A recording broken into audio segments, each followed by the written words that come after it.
جنہوں نے الحم سے لے کر والناس تک پورا قرآن اپنے سینے میں محفوظ کر دیا. اور یہ بہت بڑی بات، یہ بہت بڑی بات اس لیے کہ ہم مسلمان ہیں اور ہماری عزت، ہماری عظمت، ہماری رفت، ہماری شوکت اسی قرآن کے ساتھ وابستہ، قرآن کے ساتھ وابستہ ہے. یعنی جو آیہ مقدسہ تلاوت کی ہے اس میں اللہ تبارک و تعالیٰ نے ارشاد فرمایا یضل بہ کثیرا ویہدی بہ کثیرا. فرمایا کہ یہ قرآن وہ بلند مرتبہ کتاب ہے، وہ عظمت اور شان والی کتاب ہے کہ اسے پڑھ کر بہت سارے لوگ ہدایت پا جاتے ہیں اور اسے پڑھ کر ہی بہت سارے لوگ گمراہ بھی ہو جاتے ہیں. قرآن پڑھ کے لوگ ہدایت بھی پاتے ہیں اور قرآن پڑھ کے لوگ گمراہ بھی ہو جاتے ہیں. اور جو حدیث مبارکہ میں نے تلاوت کی از فاروق اعظم رضی اللہ تعالیٰ عنہ سے مروی ہے، مسلم شریف میں بھی موجود ہے، مشکات شریف میں بھی. از فاروق اعظم رضی اللہ تعالیٰ عنہ فرماتے ہیں حضور نبی کریم صلی اللہ علیہ وسلم نے ارشاد فرمایا ان اللہ یرفع بہذا الکتاب اقواما ویدع بہ آخرین، کہ رب تعالیٰ اگر کسی قوم کو عزت دیتا ہے تو قرآن کی وجہ سے دیتا ہے، عزت دیتا ہے تو قرآن کی وجہ سے دیتا ہے. آپ دیکھیں نا علماء سادات وہ بھی آ رہے ہیں کس کے لیے؟ ان بچوں کے اعزاز کے لیے، ان بچوں کے اعزاز کے لیے. بچے تو سب کے ہیں نا، آپ کے ہیں، میرے ہیں، لیکن ان بچوں جیسا کوئی نہیں، اس لیے کہ یہ بچے وہ ہیں کہ جنہوں نے رب کا قرآن اپنے سینے میں محفوظ کیا. اور جب قرآن پڑھنا، قرآن یاد کرنا رب کی بارگاہ میں مقبول ہو جائے نا، پھر بندہ اس درجے میں پہنچ جاتا ہے. سبا سنابل میں میر سید عبد الواحد بن گرامی رحمہ اللہ تعالی آپ نے یہ بات نقل کی. آپ فرماتے خواجہ معین الملت والدین، خواجہ معین الدین چشتی اجمیری رحمت اللہ تعالی علیہ، آپ قرآن کی تلاوت کرتے تھے روزانہ. ایک قرآن دن کو ختم کرتے، ایک قرآن رات کو، ایک قرآن دن کو ختم کرتے اور ایک قرآن رات کو. اور آپ کا قرآن کی تلاوت کرنا یہ رب کی بارگاہ میں مقبول تھا، رب کی بارگاہ میں مقبول تھا. اس کا صلہ کیا ملتا کہ تلاوت کر کے جب آپ کمرے سے باہر تشریف لاتے، جس پہ نگاہ پڑ جاتی وہ اللہ کا ولی بن جائے.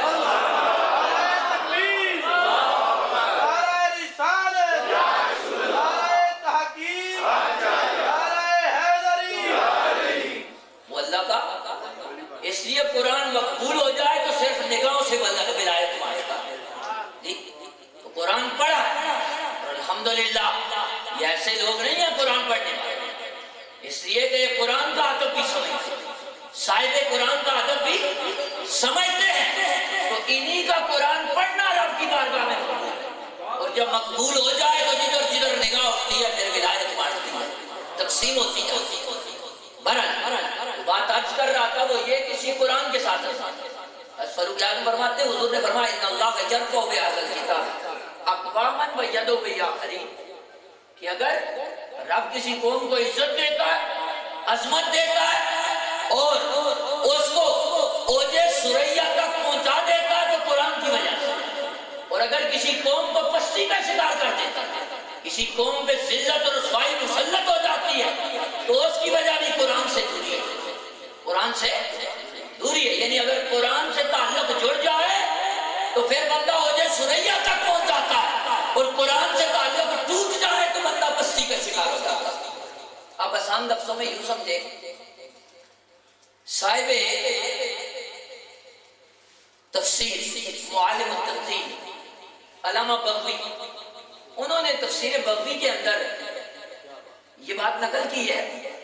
آپ فرماتے ہیں کہ سیدنا فاروق اعظم رضی اللہ تعالیٰ عنہ کا دور مبارک تھا اور آپ نے مکہ المکرمہ کے جو جنگلات ہیں ان کا گورنر بنایا حضور نبی کریم صلی اللہ علیہ وسلم کے صحابی حضرت نافع رضی اللہ تعالیٰ عنہ، حضرت نافع رضی اللہ تعالیٰ عنہ کو وہاں کا گورنر بنا. ایک دن ایسے ہوا حضرت فاروق اعظم دورہ کرنے کے لیے نکلے اور چلتے چلتے آپ مقام اصفہان میں پہنچے. مقام اصفہان جو حضرات گئے ہیں انہوں نے شاید دیکھا بندہ نا جو مکہ المکرمہ سے مدینہ طیبہ کی طرف نکلے نا جی، تو تھوڑا سا مکہ سے باہر بندہ نکلتا ہے تو آگے دائیں طرف کر کے آتا ہے. یہ مقام عثمان جگہ کا نام ہے. اور یہاں ہی وہ کنواں ہے. صحابہ حضور کے ساتھ نا جا رہے تھے ایک غزوے پہ، یہاں پہ ٹھہرے، پڑاؤ ڈالا، پانی نہیں تھا، کنویں میں کے پاس گئے، پانی نکالا. جب پانی پیا تو پانی کڑوا تھا.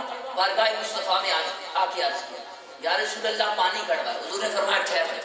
حضور خود تشریف لے گئے کنویں کے پاس، خود تشریف لے گئے مدیر پہ، اور جا کے نا میرے آقا نے لعاب دان نکالا. لعاب دان نکال کے میرے آقا نے کنویں میں ڈالا. صحابہ فرماتے ہیں کہ وہی پانی جو کڑوا تھا وہ شہد سے بھی زیادہ میٹھا ہو گیا کہ وہ مقام عثمان. اور ایسے اکثر ہوتا ہے پانی ختم ہو جائے تو تب بھی صحابہ حضور کی بارگاہ، کڑوا ہو تو تب بھی حضور کی بارگاہ، اور ترش ہو کھٹا ہو تو تب بھی حضور کی بارگاہ.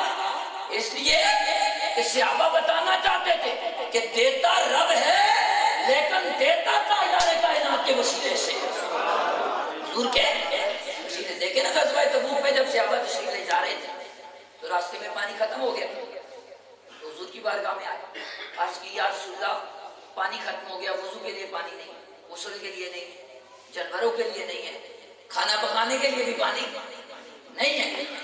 اب عقل کا تقاضا تو یہ ہے کہ پانی نہیں ہے تو تلاش کرو. جی حضور نبی کریم صلی اللہ علیہ وسلم تو ساتھ آئے تھے نا قافلے میں، اب حضور کی بارگاہ میں آ رہے ہیں. صحابہ یا رسول اللہ پانی نہیں ہے. حضور نے فرمایا دیکھو برتنوں میں کچھ ہے تھوڑا بہت تو لے آؤ اکٹھا کر کے.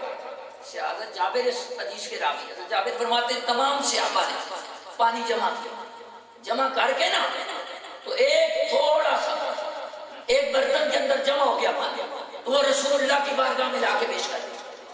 حضور کی بارگاہ میں لا کے پیش کر دیا. فرماتے ہم نے دیکھا کہ وہ پانی آیا، رسول اللہ کی بارگاہ میں رکھا گیا، تاجدار کائنات نے اپنا ہاتھ اس پانی پہ رکھا، اپنا ہاتھ اس پانی پہ.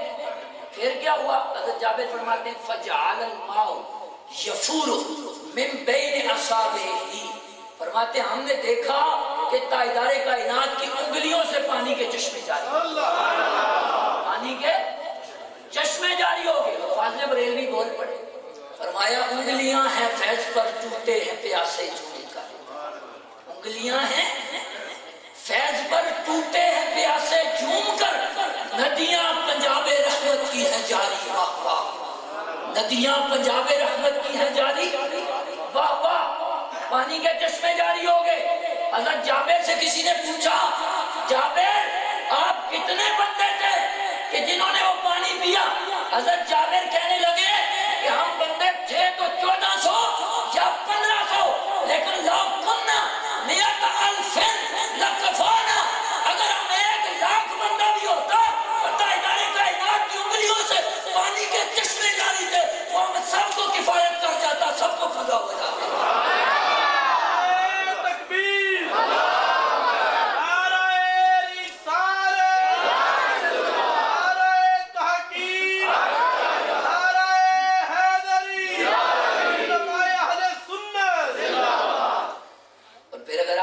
تو میں آپ کو یہ بھی بتا دوں کہ پوری کائنات میں نا اس پانی سے افضل پانی کوئی نہیں.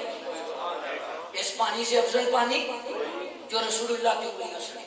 یہ بات میرے امام اہل سنت سیدی اعلیٰ حضرت فاضل بریلوی رضی اللہ تعالیٰ عنہ نے بھی لکھی، اور ملا علی قاری رحمۃ اللہ علیہ نے مرقات المفاتیح شرح مشکات کے اندر بھی یہ لکھا. اب فرماتے ہیں یہ پانی کائنات کے سارے پانیوں سے آب زمزم سے بھی افضل ہے اور حوض کوثر سے بھی افضل ہے.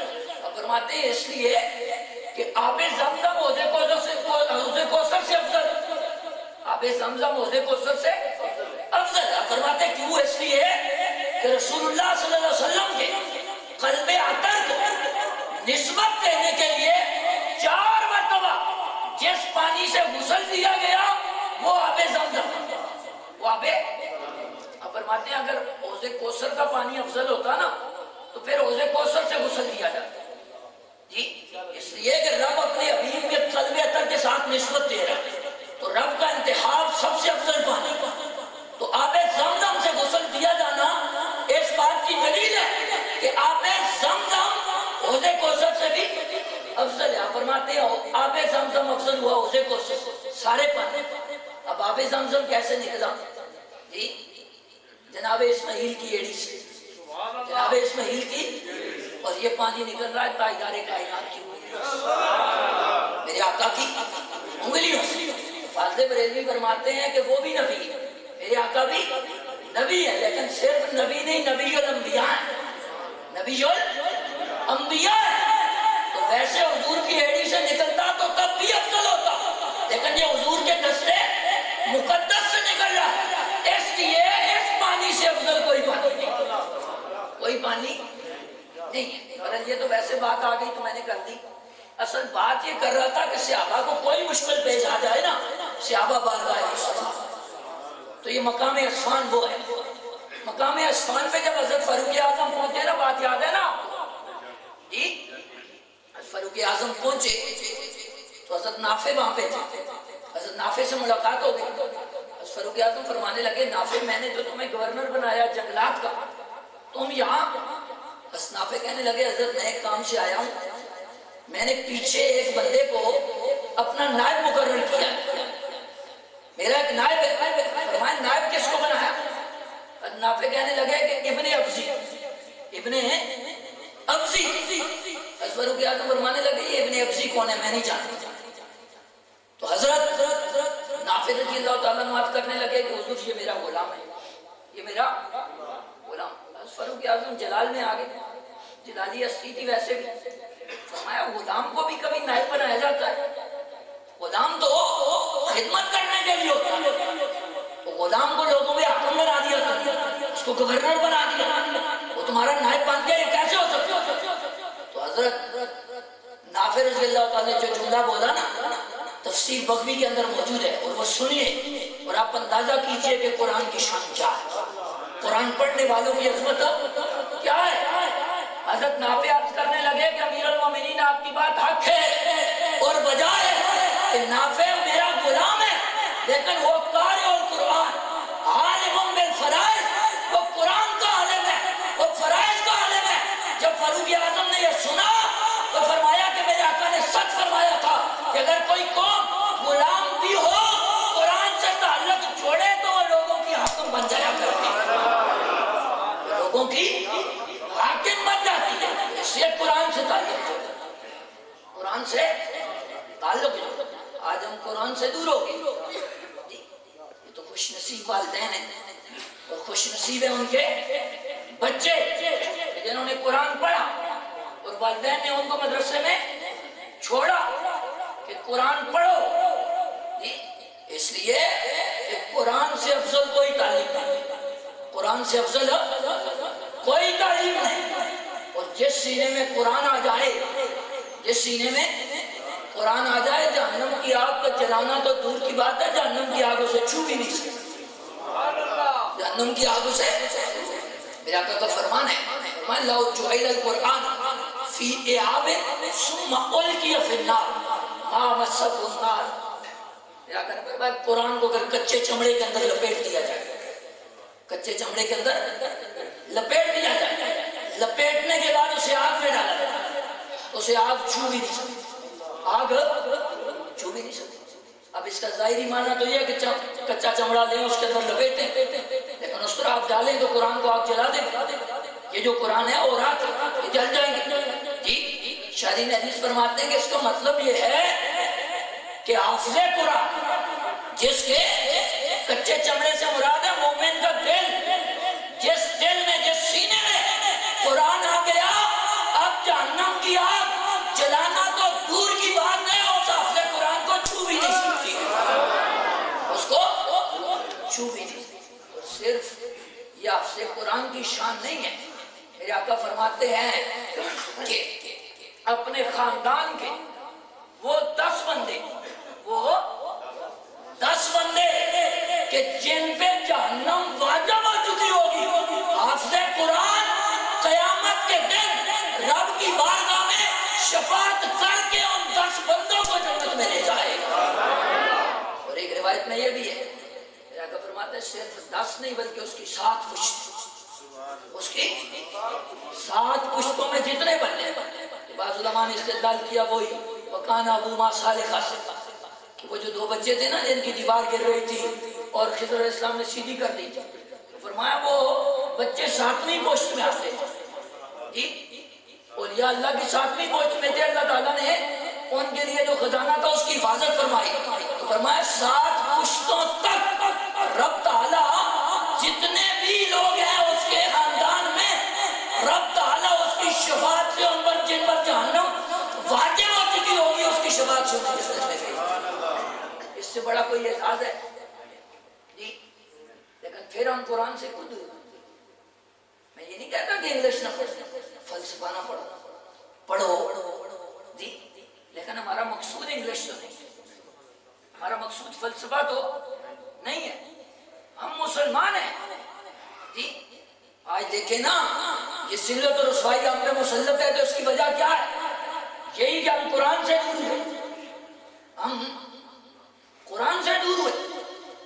تو ابھی تو بچہ اگر پڑھ جاتا ہے بولنا شروع کرتا ہے تو ہماری قوم ABC سکھاتی ہے جی، انگلش کے الفاظ بچہ بولے تو ماں باپ خوش ہوتے ہیں، خاندان والے خوش ہوتے ہیں، جبکہ ہمیں چاہیے کہ وہ جب بولنا شروع کرے تو اس کی زبان پہ تاجدار کائنات کا نام آنا چاہیے، میرے رب کا نام آنا چاہیے، کلمہ طیبہ آنا چاہیے اور اسے تلاوت آنی چاہیے۔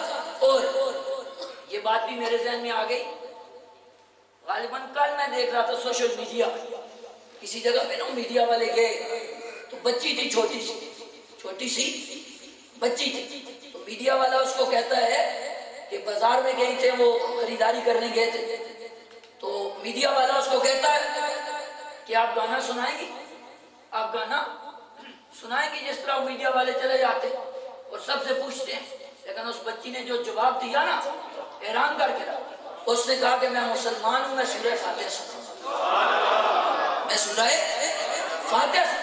تو اس لیے اپنے بچوں کی ایسی تربیت کریں کہ وہ سورہ فاتحہ سنائیں، سورہ فاتحہ سنائیں۔ قرآن پڑھنا کوئی تھوڑا بڑا کام ہے؟ پہلی امتوں میں یہ تھا کہ اگر کوئی قرآن کی تلاوت، اگر کوئی وحی کی تلاوت کرتا، اگر کوئی وحی کی تلاوت کرتا تو اسے نبی مانا جاتا تھا، یعنی نبی کے علاوہ کوئی وحی کی تلاوت ہی نہیں کر سکتا۔ تو عزیر علیہ السلام کے بارے میں آتا، اللہ کے نبی عزیر علیہ السلام جب آپ جا رہے تھے تو آپ نے دیکھی وادی جی کہ بالکل اس کے نام و نشانات مٹنے والے ہیں اور لوگ تباہ و برباد ہو چکے، تو آپ نے رب کی بارگاہ میں عرض کی بارے الہ یہ بھی دوبارہ زندہ ہوں گے؟ تو رب نے فرمایا ہاں ہم ان کو زندہ کریں گے، دوبارہ زندہ کریں گے۔ تو وہی نا آپ پہ موت طاری کر دی، آپ پہ موت طاری، اور پورا 100 سال تک اللہ کے نبی عزیر علیہ السلام پہ موت طاری رہی، موت طاری رہی پورا 100 سال۔ جب 100 سال بعد پھر اللہ کے نبی عزیر علیہ السلام کو اللہ تبارک و تعالیٰ نے زندگی بخشی، حیات بخشی، آپ اٹھے تو دیکھا کہ کھانا صحیح سلامت ہے، کھانا صحیح سلامت ہے۔ اللہ تعالیٰ نے پوچھا نا قال کم لبس، تو جناب عزیر علیہ السلام کہنے لگے کہ لبس تو یومن و بعد یوم، رب نے پوچھا عزیر کتنی دیر یہاں پہ ٹھہرے؟ عزیر علیہ السلام کہنے لگے اے بار الہ ایک دن یا ایک دن کا بعض ساتھ، لبس تو یومن و بعد یوم، رب نے فرمایا قال بل لبس تو مئۃ عام، فرمایا پیارے عزیر تم پورا 100 سال رہ چکے، 100 سال گزر چکا۔ فانظر الی طعامک و شرابک لم یتسنى، فرمایا پانی میں بدبو نہیں آئی، پانی اسی کا اسی طرح اور کھانا بھی اسی طرح، گرم تھا، پانی ٹھنڈا تھا، اسی حالت پہ۔ لیکن فرمایا اگر نشانی دیکھنی چاہتے تو فانظر الی خمارک، منظر الی خمارک، فرمایا گدے کی طرف دیکھو، تو گدے کی صرف ہڈیاں رہ گئی، صرف ہڈیاں۔ یہ بھی مفسرین کرام نے فرمایا کہ ایسا بھی تو ہو سکتا تھا کہ رب نے اس گدے کی صرف ہڈیاں چھوڑی اور پھر آپ کے سامنے ہڈیاں ملی، اوپر گوشت چڑھا اور گدا دوبارہ کھڑا ہو گیا، اب اس کو رب نے نشانی بنایا عزیر علیہ السلام کے لیے۔ ایسا بھی ممکن تھا کہ نشانی کھانے کو بنا لیا جاتا، نشانی پانی کو بنا لیا جاتا، نہیں، لیکن وجہ یہ تھی کہ جب وہاں پہ پہنچے تھے نا عزیر علیہ السلام تو گدا چلتا نہیں، بلٹ جاتا تھا۔ عزیر علیہ السلام نے اسے پاؤں مارا، فرمایا چل مر، اذهب موت، فرمایا چل مر، جس طرح ہم طرح بندہ کہتا ہے۔ تو فرمایا عزیر تیرے منہ سے نکل گیا تھا نا گدے کے لیے کہ مر، تو ہم نے اس کو مار بھی دیا، ہم نے اس کو مار بھی دیا اور تمہارے سامنے زندہ بھی کر دیا۔ جو میں بات آپ کو بتانا چاہتا ہوں کہ بات بہت جتنی پھیلاؤں گا اور نکل جائے گی، لمبی ہو جائے گی بات۔ میں جو عرض کرنا چاہتا ہوں، عزیر علیہ السلام نے دیکھا آپ کی آنکھوں کے سامنے، رب نے فرمایا وانظر الی حمارک، وانظر الی، فرمایا آپ ذری نظر ڈالے نہ کرتے، نظر ڈالے ہیں، ایسے بھی تو ہو سکتا تھا کہ رب ویسے گدھے کو کھڑا کر دے، فرمایا نہیں پیارے ابھی آپ نظر ڈالیں، ہم آپ کی نظر سے کھڑا کریں، ہم آپ کی نظر سے کھڑا کریں گے، اس لیے کہ لوگوں کو پتہ چل جائے کہ یا رسول اللہ انظر حالنا بھی کہنا چاہیے۔ نعرہ تکبیر، نعرہ رسالت، نعرہ تحقیق، نعرہ حیدری، علماء اہل سنت، انظر حمارک، تیری نظر پڑے گی تو مردے زندہ ہو جائیں گے، تو ہم بھی کہتے ہیں یا رسول اللہ انظر حالنا، یا رسول اللہ ہمارے حال میں نظریں کرم فرمائیے، اس لیے کہ ہمارے دل مردہ ہو گئے، ہم زندہ ہو جائیں، ہم جو قرآن سے دور ہو گئے تو قرآن کے ساتھ آ جائیں، قرآن کا دامن پکڑ لیں، قرآن سے وابستہ ہو جائیں۔ اور ایک بات سنیے، عزیر علیہ السلام گھنٹے میں سوار ہوئے واپس پہنچے نا بستی، 100 سال گزر گئے، اب واپس آئے، آپ نے بستی والوں کو فرمایا کہ میں عزیر، میں عزیر، لوگ کہنے لگے ہم نہیں مانتے، عزیر تو 100 سال ہو گیا چلے گئے دنیا سے، آپ کیسے عزیر ہیں؟ آپ نے فرمایا میں عزیر، میں عزیر۔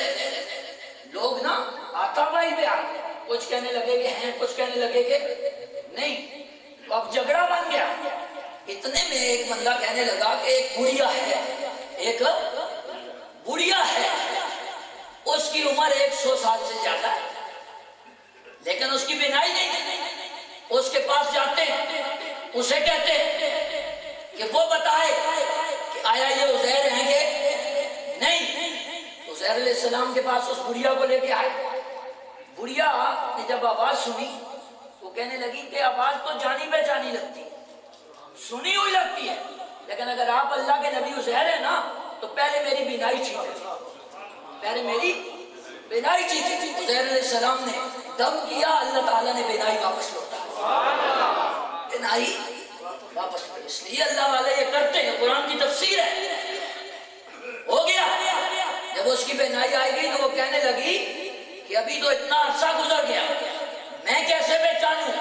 ایک نشانی ہے میرے پاس کہ عزیر علیہ السلام جو تھے نا وہ تورات کی تلاوت کرتے تھے، تورات کی تلاوت کرتے تھے، اور ان کے علاوہ کوئی اور تورات کی تلاوت نہیں کر سکتا تھا۔ اگر آپ اللہ کے نبی عزیر ہیں تو آپ تورات کی تلاوت کریں، تورات کی تلاوت کریں۔ اللہ کے نبی عزیر علیہ السلام نے تورات کی تلاوت فرمائی، تورات کی تلاوت فرمائی۔ جب تورات کی تلاوت فرمائی نا تو وہ بوڑھی اماں کہنے لگی کہ یہ اللہ کے نبی عزیر ہے، یہ اللہ کے نبی عزیر ہے۔ یہ بات بھی سن لے کہ جب جھگڑا ہو جائے نا تو بات بڑوں کے پاس لے جائے بندہ تو بات ختم ہو سکتی ہے، بات دیکھیں نا گتم گتا ہونے لگے تھے، لڑائی ہونے لگی، لیکن بوڑھی اماں نے وہ لڑائی ختم کروا دی۔ جی ہمارے لوگ جو فیصلے خود کرنا شروع ہو جاتے ہیں نا مسئلہ بڑھ جاتا ہے، اس لیے جھگڑا ہو جائے، لڑائی ہو جائے، اختلاف ہو جائے تو بڑوں کے پاس چلے تو مسئلے کو ختم کر دیں۔ بات سنیے جو عرض کرنا چاہتا ہوں وہ یہ کہ اللہ کے نبی عزیر علیہ السلام نے تورات کی تلاوت فرمائی تو اب آپ کو نبی مان لیا گیا۔ تو میرے آقا کریم صلی اللہ علیہ وسلم نے جب یہ بیان فرمایا نا، بیان فرمانے کے بعد حضرت جابر کو مخاطب کیا، فرمایا جابر وہ کیا وقت ہوگا کہ یہاں تو اللہ کے نبی عزیر وہی الہی کی تلاوت کریں تو انہیں رب کا نبی مان لیا جاتا، لیکن ایک وقت آئے گا کہ میری امت کا 10 سال کا بچہ ہوگا، الحمد سے لے کر والناس تک پورے قرآن وہی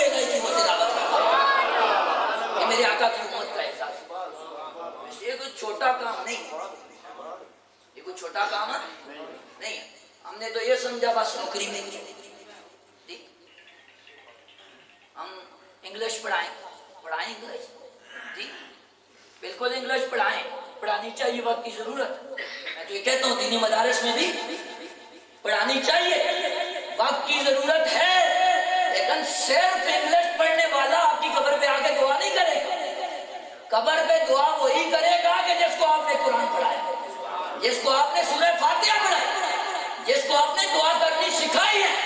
تو اس لیے اپنے بچوں کو قرآن کی طرف لائیں، اپنے بچوں کو قرآن کی طرف لائیں. اور آپ کو کیا پتا کہ قرآن اتنی بڑی نعمت ہے، قرآن اتنی بڑی نعمت ہے کہ پوری کائنات کی کسی نعمت کا رب کی کتاب قرآن کے ساتھ مقابلہ نہیں ہے، قرآن کے ساتھ مقابلہ نہیں ہے. کشف الغمہ سراج الامہ امام الائمہ امام اعظم ابو حنیفہ رضی اللہ تعالیٰ، آپ کے جو شاگرد ہیں نا امام محمد رحمہ اللہ، امام محمد رحمہ اللہ، آپ کے متعلق آتا ہے. اور امام محمد کی بھی کیا شان سے، قرآن پڑھنے والے لوگ ایسے ہوتے ہیں جی. امام محمد کے والد گرامی آپ کو لائے امام اعظم کی بارگاہ میں، عرض کی حضور اس بچے کو بھی پڑھائیے، فقہ پڑھائیے. امام اعظم نے فرمایا اسے قرآن یاد ہے؟ آپ کے والد گرامی کہنے لگے کہ نہیں. امام اعظم نے فرمایا لے جائیے اور اسے پہلے قرآن یاد کروائیے، اس لیے کہ ہم مسائل کا استنباط اور استخراج قرآن سے کرواتے ہیں. تو اسے قرآن یاد نہیں، پہلے قرآن یاد کروائیے. لے گئے امام محمد کے والد گرامی. آپ کو 6 دن گزرے نا، امام محمد پھر امام اعظم کی بارگاہ میں، امام اعظم کی بارگاہ. امام اعظم نے دیکھا، فرمایا بیٹا میں نے کہا تھا کہ قرآن یاد کر کے آنا. امام محمد نے عرض کی کہ حضور 6 دن میں الحمد سے لے کر والناس تک میں نے پورا قرآن سینے میں محفوظ کر دیا. ارے ہماری تاریخ تو یہ تھی نا، ہم کدھر نکل گئے، ہم کہاں چلے گئے. ہماری تاریخ تو یہ تھی کہ ہمارے بچے 6 دن میں قرآن یاد کرتے، بلکہ میں اس سے بھی نیچے آؤں تو میرے امام اہل سنت نے صرف 15 گھنٹے کے اندر پورا قرآن کریم یاد کیا. سوانح امام محمد رضا میں علامہ فضل الدین قادری نے یہ روایت نقل کی ہے. آپ فرماتے ہیں کہ حضرت فاضل بریلوی رمضان سے پہلے ایک دن باہر نکلے نا، کسی نے آپ کو حافظ جی کیا کہ پکارا، حافظ جی کیا کہ پکارا. حضرت فرماتے ہیں میں اس وقت حافظ نہیں تھا، لیکن آگے رمضان آ گیا تو اب میں نے ایسا کیا کہ جب عشاء کی اذان ہوتی نا تو میں قرآن لے کے بیٹھ جاتا، اور اذان سے لے کر نماز تک میں ایک پارہ قرآن کا یاد کر لیتا، ایک پارہ قرآن کا یاد کر لیتا. اور جب نماز تراویح شروع ہوتی تو اس میں وہ سارا پورا پارہ قرآن کا تلاوت کر لیتا. اب آپ اندازہ کریں نا پورا مہینہ، تو اذان سے نماز میں کتنا وقت فاصلہ ہوتا ہے، یہی 20 منٹ ہوتے ہیں جی. پہلے آپ زیادہ کر لیں، آدھا گھنٹہ کر لیں، تو 30 دنوں میں آدھا گھنٹہ تو کتنے گھنٹے بنتے ہیں؟ 15 جی. یہ تو نہیں نا سارا دن اللہ یاد کرتے تھے، صرف اذان سے لے کر نماز تک یاد کرتے تھے.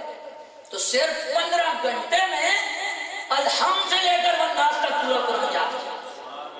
اس لیے ہماری تاریخ یہ ہے، قرآن کی طرف پلٹو، قرآن کی طرف آؤ جی. آپ کو عزت ملے گی، آپ کو عظمت ملے گی.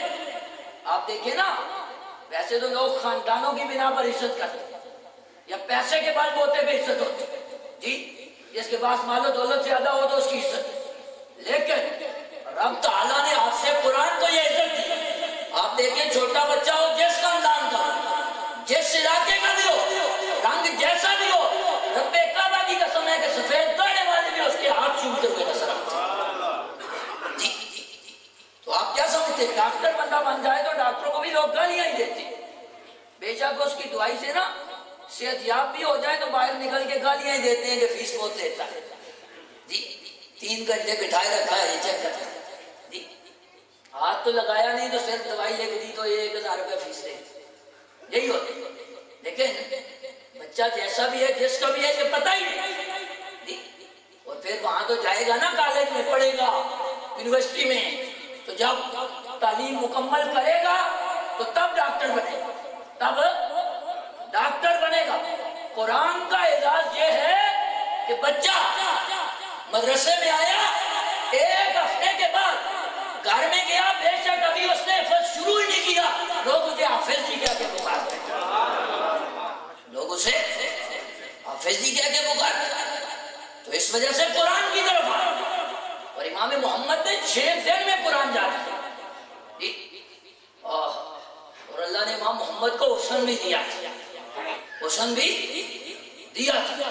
بصرہ کا بازار ہے، امام محمد بیٹھے ہوئے ہیں، جو یہودی بھی گزرتا ہے نا، امام محمد کے چہرے پہ نظر پڑتی ہے، اس کی زبان سے کلمہ طیبہ جاری ہو جاتا ہے۔ لوگ کہتے ہیں یہودیوں تمہیں کیا ہو گیا، تم تو اسلام کا نام تک نہیں سنتے، بڑے متعصب تھے۔ انہوں نے کہا ہم نے امام محمد کو دیکھا ہے، اگر چھوٹے محمد کا یہ حال ہے تو بڑے محمد کا کیا حال ہوگا۔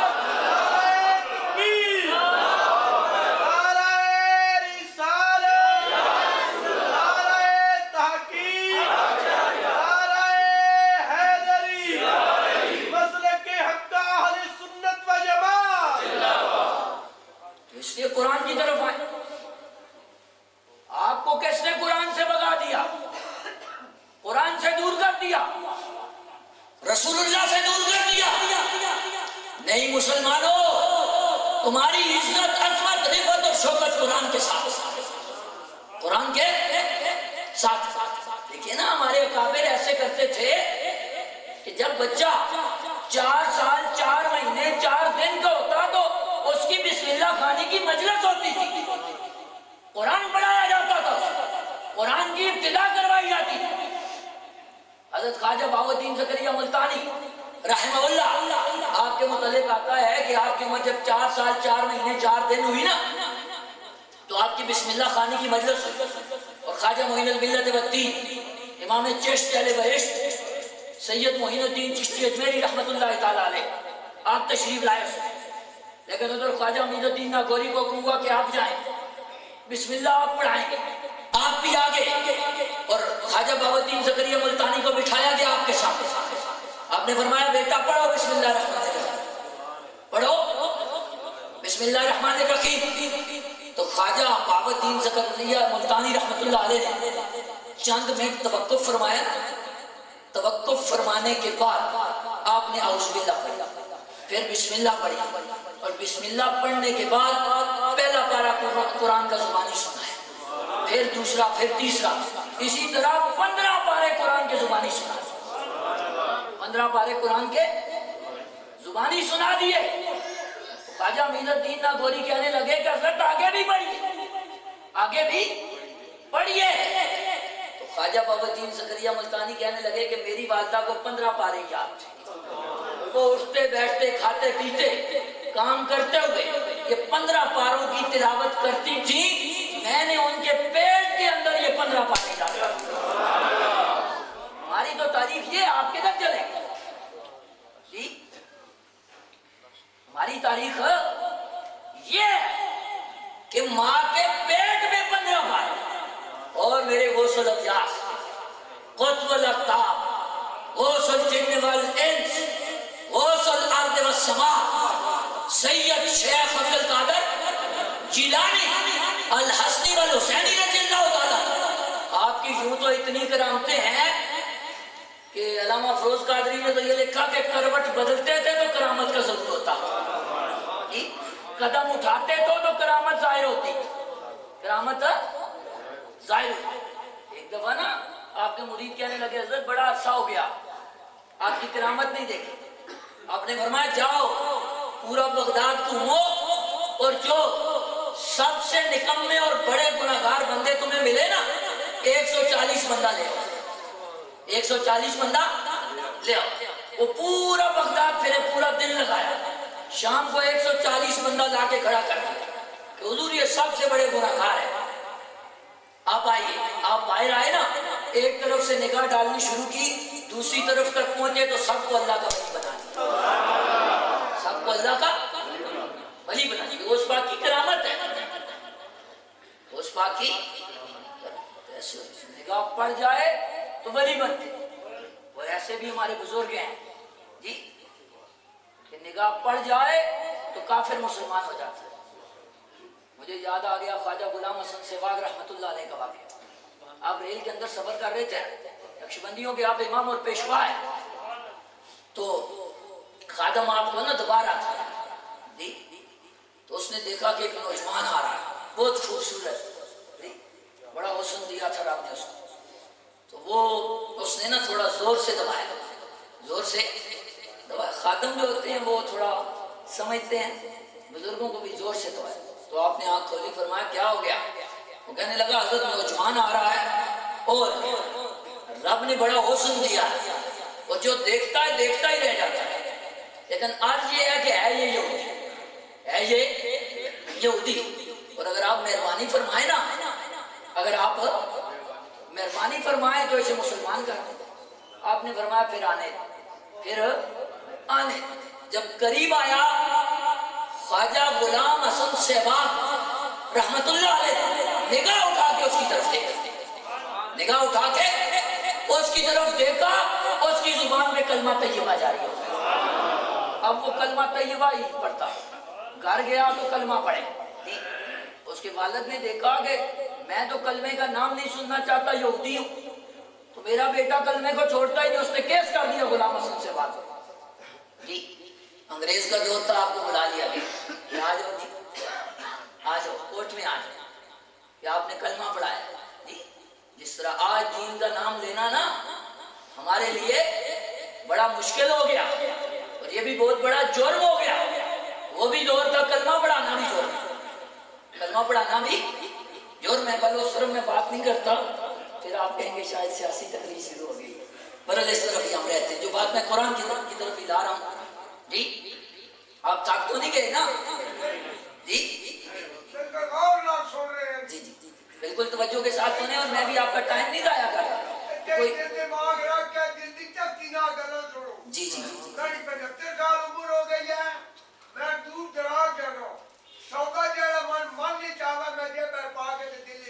کیا بات, نعرہ تکبیر, نعرہ رسالت, نعرہ تحقیق, نعرہ حیدری. تو کورٹ میں چلا گیا, کہنے لگا غلام حسن سہواگ نے میرے بیٹے کو کلمہ پڑھایا. غلام حسن سہواگ پیش ہو گئے جی. جج نے کہا کہ آپ نے اس کو کہا ہے کہ کلمہ پڑھو, آپ نے اس کو کہا ہے کہ کلمہ پڑھو. آپ نے فرمایا کہ اگر اس کو میں نے کہا ہے تو اس کو کس نے کہا کہ کرو. آپ جس کی طرف دیکھتے تھے نا, اب وہ پوری عدالت کا تھی, کورٹ ہے, اب نگاہ پڑتی تھی جس کی طرف اشارہ کرتے. آپ فرماتے تھے کہ اس کو میں نے کہا ہے کلمہ پڑھو, اس کی زبان پہ کلمہ جاری ہوتا. آپ فرماتے اس کو میں نے کہا ہے کلمہ پڑھو, اس کی زبان پہ کلمہ جاری. آپ فرماتے تھے اس کو میں نے کہا ہے کلمہ پڑھو. وہ جو جج تھا نا, وہ اٹھ کے نیچے جو ٹیبل تھا جو بھی اس کے نیچے گھس گیا چوکے. باقی نگاہ اس طرف سے پھری نا, اس طرف پہنچی تو پورا کورٹ کلمہ طیبہ کی دھوانی سے. اس وجہ سے یہ نگاہ اتنی عام نہیں ہوتی. تو میں بات آپ کو یہ بتا رہا تھا کہ ہماری تاریخ یہ ہے کہ خواجہ امید الدین ناگوری آئے, خواجہ بہاؤالدین زکریہ ملتانی کو پڑھائی صرف بسم اللہ تو 15 پارے قرآن کے جاتے. بات غوث پاک کی کر رہا تھا. غوث پاک جب استاد کے پاس گئے, استاد نے بسم اللہ پڑھائی, آپ رکے, اعوذ باللہ پڑھی, بسم اللہ پڑھی, اور 18 پارے قرآن کے زبانی سنا دی. ہماری تاریخ ہے, ہماری تاریخ یہ. ہمارے اکابر قرآن کیسے پڑھتے تھے؟ خواجہ امید الدین ناگوری کے متعلق سوا سنابے شریف کے اندر ہے. آپ کے متعلق آتا ہے, آپ فرماتے میں کعبۃ اللہ کا طواف کر رہا تھا, طواف کرتے کرتے میں نے ایک بزرگ کو دیکھا, مجھے ان کی طبیعت بڑی پسند آئی. فرماتے میں ان کے قریب ہو گیا, وہ جہاں قدم رکھتے نا, قدم اٹھاتے تو میں ان کے قدموں کے نشان پہ قدم رکھتا, قدم رکھتا. فرماتے تھوڑا سا وہ چلے, روک کے پیچھے موڑ کے دیکھا, فرمانے لگے اگر میری پیروی کرتے ہو نا تو پھر ظاہر کی پیروی کیا پیروی ہوتی, وہ کرو جو میں کرتا ہوں, وہ کرو جو میں کرتا ہوں. خواجہ امید الدین ناگوری فرماتے ہیں میں نے پوچھا حضرت آپ کیا کرتے ہیں, آپ کیا کرتے ہیں؟ وہ کہنے لگے کہ میں روزانہ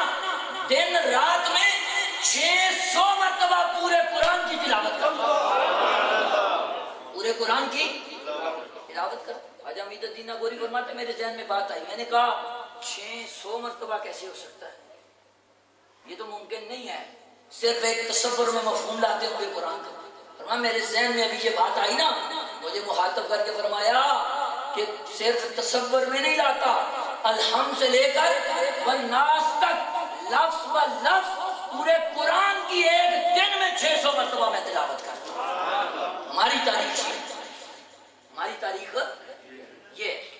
اس لیے آپ دیکھیں نا کہ ان بچوں سے آپ زیادہ مالدار ہو, عمر میں بڑے, معلومات بھی آپ کی زیادہ ہے, تجربہ بھی زیادہ ہے, لیکن آج ان کا احساس ہے تو اس لیے کہ الحمد سے لے کر والناس تک قرآن انہوں نے یاد کیا, قرآن انہوں نے یاد کرا. بس یہ ذات تو اس لیے اپنی تاریخ کی طرف اور یہ ہو جاتا ہے. اچھا وہ بندہ یہ بھی نہ سوچے کرامت, اور کرامت عقل میں آتی نہیں. آج بھی لوگ بیٹھ کے تبصرے کرنے جی فیس بک الازہر سے پڑھ آئے تو تب بھی لوگ کہتے ہیں غوث پاک کی کرامت ہمارے ذہن میں نہیں آتی. بھائی ذہن میں آ جائے تو کرامت کہاں رہی؟ پھر کرامت ہوتی وہ ہے جو ذہن میں نہ آتی. جیسے سر سید کہتا تھا نا کہ حضور کی معراج میری عقل میں نہیں آتی. معراج رسول اللہ کا معجزہ ہے, معجزہ عقل میں آ جائے تو معجزہ کہاں ہے؟ اور پھر اس کی عقل میں آئے جس کی عقل ہو جی, اس کی کیا عقل ہے, اس کی کیا عقل ہے. اس لیے عقل پہ ویسے بھی نہیں پرکھنا.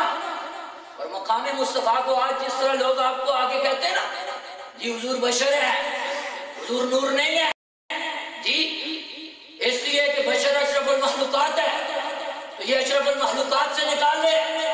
میں نے کہا تمہیں کس نے کہا کہ نور اور بشر جمع نہیں ہو سکتے؟ نور اور بشر ستے ہیں, یہ ستے نہیں ہیں. حضور نور بھی ہے اور بشر بھی ہے, اور رب کا قرآن کہتا ہے قد جاءکم من اللہ نور و کتاب مبین. فرمایا تحقیق تمہارے پاس رب کی طرف سے نور آ گیا اور روشن کتاب. نور سے مراد میرے آقا کے صحابی حضرت عبداللہ ابن عباس تفسیر ابن عباس میں موجود ہے. آپ فرماتے ہیں کہ نور سے مراد ذات محمد صلی اللہ علیہ وسلم.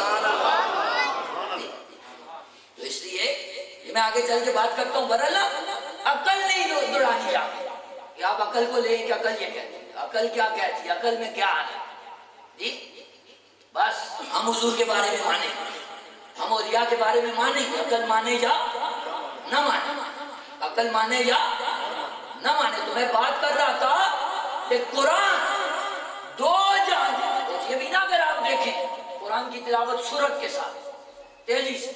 حضور مولا کائنات کے بارے میں آتا ہے, اللہ علی قاری نے لکھا کہ جب گھوڑے پہ سوار ہوتے نا تو ایک رکعت میں پاؤں رکھتے الحمد سے قرآن شروع کرتے, اور دوسرا پاؤں جب نا لاتے اسی رکعت میں پڑھتا تو والناس تک پورا قرآن اس کی تلاوت کرتا. ایک بندہ کہنے لگا ایسے ہو سکتا ہے, ایسے ہو سکتا ہے. میں نے کہا ملا علی قاری نے لکھا. کہتا میں ملا علی قاری کو نہیں مانتا, میں ملا علی قاری کو نہیں مانتا. میں نے کہا پھر ملا علی قاری کو نہیں مانتے تو اوپر آ جاؤ, ہم قرآن سے دکھا دیتے. ہم قرآن سے دکھا دیتے کہ جب اللہ کے نبی سلیمان علیہ السلام آپ کا دربار لگا ہوا ہے اور ملکہ بلقیس کو لایا جا رہا ہے, ملکہ بلقیس صرف 1 میل کے فاصلے پر, کتنی 1 میل کے فاصلے پر, اور اس کا تخت پڑا ہوا ہے 2500 میل کے فاصلے پر. کتنے 2500 میل کے فاصلے پر. اللہ کے نبی سلیمان علیہ السلام فرماتے ہیں کہ ہے کوئی جو میں سے کہ جو 1 میل کے فاصلے پر ہے بلقیس, لیکن اس کے پہنچنے سے پہلے تخت بلقیس لا کے میرے سامنے رکھ. قرآن کہتا ہے قال عفریت من الجن انا آتیک بہ قبل ان تقوم من مقامک. ایک جن کھڑا ہوا کہنے لگا حضرت مجھے اجازت دیں, ابھی مجلس پر غاز نہیں ہوگی, میں پہلے لے آؤں. اللہ کے نبی سلیمان علیہ السلام نے فرمایا بہت دیر ہو جائے گی, تب تک تو بلقیس پہنچ جائے گی, مجھے پہلے چاہیے. قرآن کہتا ہے قال الذی عنده علم من الکتاب, قال الذی عنده علم من الکتاب انا آتیک بہ قبل ان یرتد الیک طرفک. ایک بندہ کھڑا ہوا, کون تھا؟ عنده علم من الکتاب, وہ عالم ربانی تھا, عالم ربانی کا, یعنی رب کی کتاب کا علم تھا. یہ قرآن ہے نا, رب کی کتاب کا علم تھا. عرض کرنے لگا اللہ کے نبی سلیمان آنکھ جھپکنے کی دیر میں تخت 2500 میل کے فاصلے سے لا کے آپ کے سامنے رکھ دیتا ہوں۔ اللہ کے نبی سلیمان علیہ السلام نے نگاہ اٹھائی، دیکھا تو تخت سامنے پڑا ہوا۔ میں نے کہا مانو آپ، تو آپ بھی جو نہ مانے تو ہم کیا کر سکتے؟ منوانا ہماری ڈیوٹی بھی نہیں، بتانا ہماری ڈیوٹی نہیں۔ ہم بتاتے ہیں، منواتے نہیں۔ اس نے ماننا ہے مانے، جو نہیں مانتا جائے گا۔ جی بات یہ کر رہا تھا کہ اتنی صورت سے مولا علی قرآن پڑھتے ہیں۔ مولا علی یعنی شجاعت تو شجاعت رہی نا، مولا علی قرآن بھی تلاوت کرتے تھے۔ اور مولا علی فرماتے ہیں کہ قرآن کا جتنا بڑا عالم میں ہوں نا شاید ہی کوئی، اور فرماتے ہیں ہر آیت کے بارے میں مجھے پتا ہے کہ کون سی آیت کہاں پہ نازل ہے، گرمیوں میں ہوئی، سردیوں میں ہوئی، دن کو ہوئی، رات کو، کس کے بارے میں نازل ہوئی، میں یہ بھی جانتا ہوں، میں یہ بھی جانتا ہوں۔ اس لیے مولا علی عالم شجاع بھی، اور شجاع تو اتنے ایک بار پڑھ جائے نا مولا علی، ایک بار پڑھ جائے تو کوئی سمجھ لے نہ پائے۔ اس لیے غزوہ خندق کے موقع پہ نا ایسے ہوا، خندق کھود دی گئی تو عمر بن عبد الود بہت بڑا پہلوان تھا، اور اس کے متعلق آتا ہے کہ 1000 بندوں سے بیعت وقت لڑتا تھا اور سب کو شکست دے دیتا تھا۔ اس نے ایک خندق کراس کی، اس طرف آگے نا تو رسول اللہ کو پکارنے لگا کہ آپ میرے سامنے آئے۔ حضور مولا کائنات نے اجازت لینا چاہیے، آج کی یا رسول اللہ مجھے اجازت ہے میں اس کے مقابلے میں جاؤں؟ حضور نے فرمایا علی ٹھہر جا، علی ٹھہر۔ اب ٹھہر گئے، اس نے پھر پکارا، پھر آواز آئی عالم مبارک ہے کوئی میرے مقابلے میں آنے والا؟ حضور مولا کائنات نے پھر اجازت چاہیے، رسول اللہ اجازت ہے میں جاؤں؟ حضور نے فرمایا علی ٹھہر جا، علی ٹھہر جا۔ اس نے تیسری مرتبہ جب پکارا نا تو حضور نے فرمایا علی اب جاؤ، اب جاؤ۔ حضور مولا کائنات گئے نا تو وہ آپ کو دیکھ کے کہنے لگا تو آپ تو بچے ہیں، آپ تو بچے ہیں۔ آپ نے فرمایا یہ میدان جنگ ہے، یہاں یہ بات نہیں ہوتی کہ کون بچہ ہے کون بڑا ہے، آج یہ بھی ایک المیہ ہے۔ آپ بات کرو نا تو کہتے ہیں یہ بہت بڑا ہے، اس کی عمر اس سال 85 سال ہوگی، اس نے زبدہ لکھی جی، تو آپ کی عمر تو ابھی 35 سال ہے۔ میں نے کہا یہاں عمر کی بات نہیں، یہ میدان جنگ ہے۔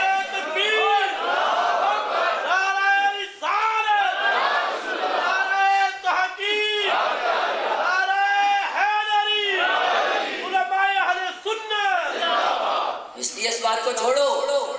حضور مولا کائنات فرمانے لگے کہ میں تم سے لڑنا چاہتا ہوں، اس بات کو چھوڑو کہ میں چھوٹا ہوں یا بڑا۔ وہ کہنے لگا بار کیجیے، آپ نے فرمایا بار پہلے تم کرو، ایسا نہ ہو کہ بعد میں تمہارے چاہنے والے یہ کہیں کہ جی اس کو بار کا موقع ملتا تو وہ کچھ کر لیتا، بار کا موقع ہی نہیں ملا۔ آپ نے فرمایا کرو بار، اس نے بار کیا تو بار اس کا واقعہ کم سخت۔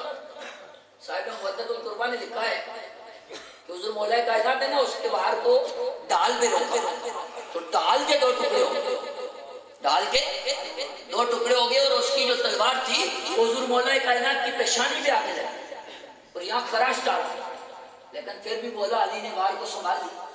سنبھال کے نا تو مولا علی نے فرمایا سمجھو اب علی کا وار آتا، اب علی کا وار آتا، اب شیر خدا کا وار آتا۔ حضور مولا کائنات نے وار کیا، اب تلوار چلی یہاں سر سے، مولا علی کا وار ہے، تلوار چلی یہاں سر سے، اور یہ نا کاٹتے کاٹتے یہاں تک آ گیا، اس کے جسم کا ایک حصہ ادھر جا گرا، دوسرا ادھر جا گرا، اور ابھی وار رکا نہیں، اس لیے کہ مولا علی کا وار ہے، مولا علی کا وار ہے۔ وار نیچے آیا، جس سواری پہ وہ سوار تھا کاٹ کے اس کے بھی 2 ٹکڑے کر دیے، اور پھر بھی وار رکا نہیں ہے۔ جبل سلا پہاڑی پہ یہ جنگ ہو رہی ہے، اور تلوار جا کے نیچے لگی تو پہاڑی کے پتھر کا بھی سوراخ کر کے رکھ دیا، اور ابھی 1970 تک وہ سوراخ باقی تھا، وہ نشان باقی تھا، ابھی نجدیوں نے مٹا دیا۔ لیکن میں جو بات بتانا چاہتا ہوں سنیے، جب وار لگا نا میرے آقا نے دیکھا، مسکرائے، فرمایا صحابہ سنو، ضربت علی سے، ضربت علی سے یوم حمدہ کا افضل من عبادت امتی الی یوم القیامہ، فرمایا آج میرے علی نے جو وار کیا ہے نا، قیامت تک آنے والی میری جتنی امت ہے ان سب کے اعمال ایک طرف اور میرے علی کی تلوار کا وار ایک طرف، یہ دوسرے پلڑے میں رکھو، فرمایا علی کے وار کا پلڑا پھر بھی بھاری رہے۔ نعرہ تکبیر، نعرہ رسالت، نعرہ تحقیق، نعرہ حیدری، علماء اہل سنت اس صورت سے کرتے تھے۔ مولا علی کے بہت فضائل ہیں جی، یہ بات بھی ذہن میں رکھیں، اس وجہ سے ہمیں سہاروں کی بھی ضرورت نہیں ہے۔ بعض لوگ مولا علی کی شان بھی بیان کریں گے تو عجیب طریقے سے، الحمدللہ ہم کھلے دل سے بیان کریں، اس وجہ سے کہ سنی نے بیان کرے گا علی کی شان تو کون کرے گا جی۔ برحال جو بات عرض کرنا چاہتا ہوں وہ یہی ہے کہ قرآن کی طرف قرآن سے بڑی کوئی نعمت نہیں ہے۔ بات کر رہا تھا امام محمد کی، امام محمد شاگرد ہیں امام اعظم ابو حنیفہ کے، آپ کا بچپن کا دور ہے، بچپن میں آپ پڑھتے تھے اور اس وقت نا مدارس میں اتنی سہولیات نہیں ہوتی تھی جتنی آج کل ہے جی۔ آج تو بہت سہولیات ہے، گھر میں بھی اگر نا بجلی نہ ہو تو یو پی ایس کا انتظام گھروں میں نہیں ہوتا، پاس کرو جی، لیکن مدرسے میں موجود ہے، مدرسے میں موجود ہے، ہر طرح کا کھانا ملتا ہے۔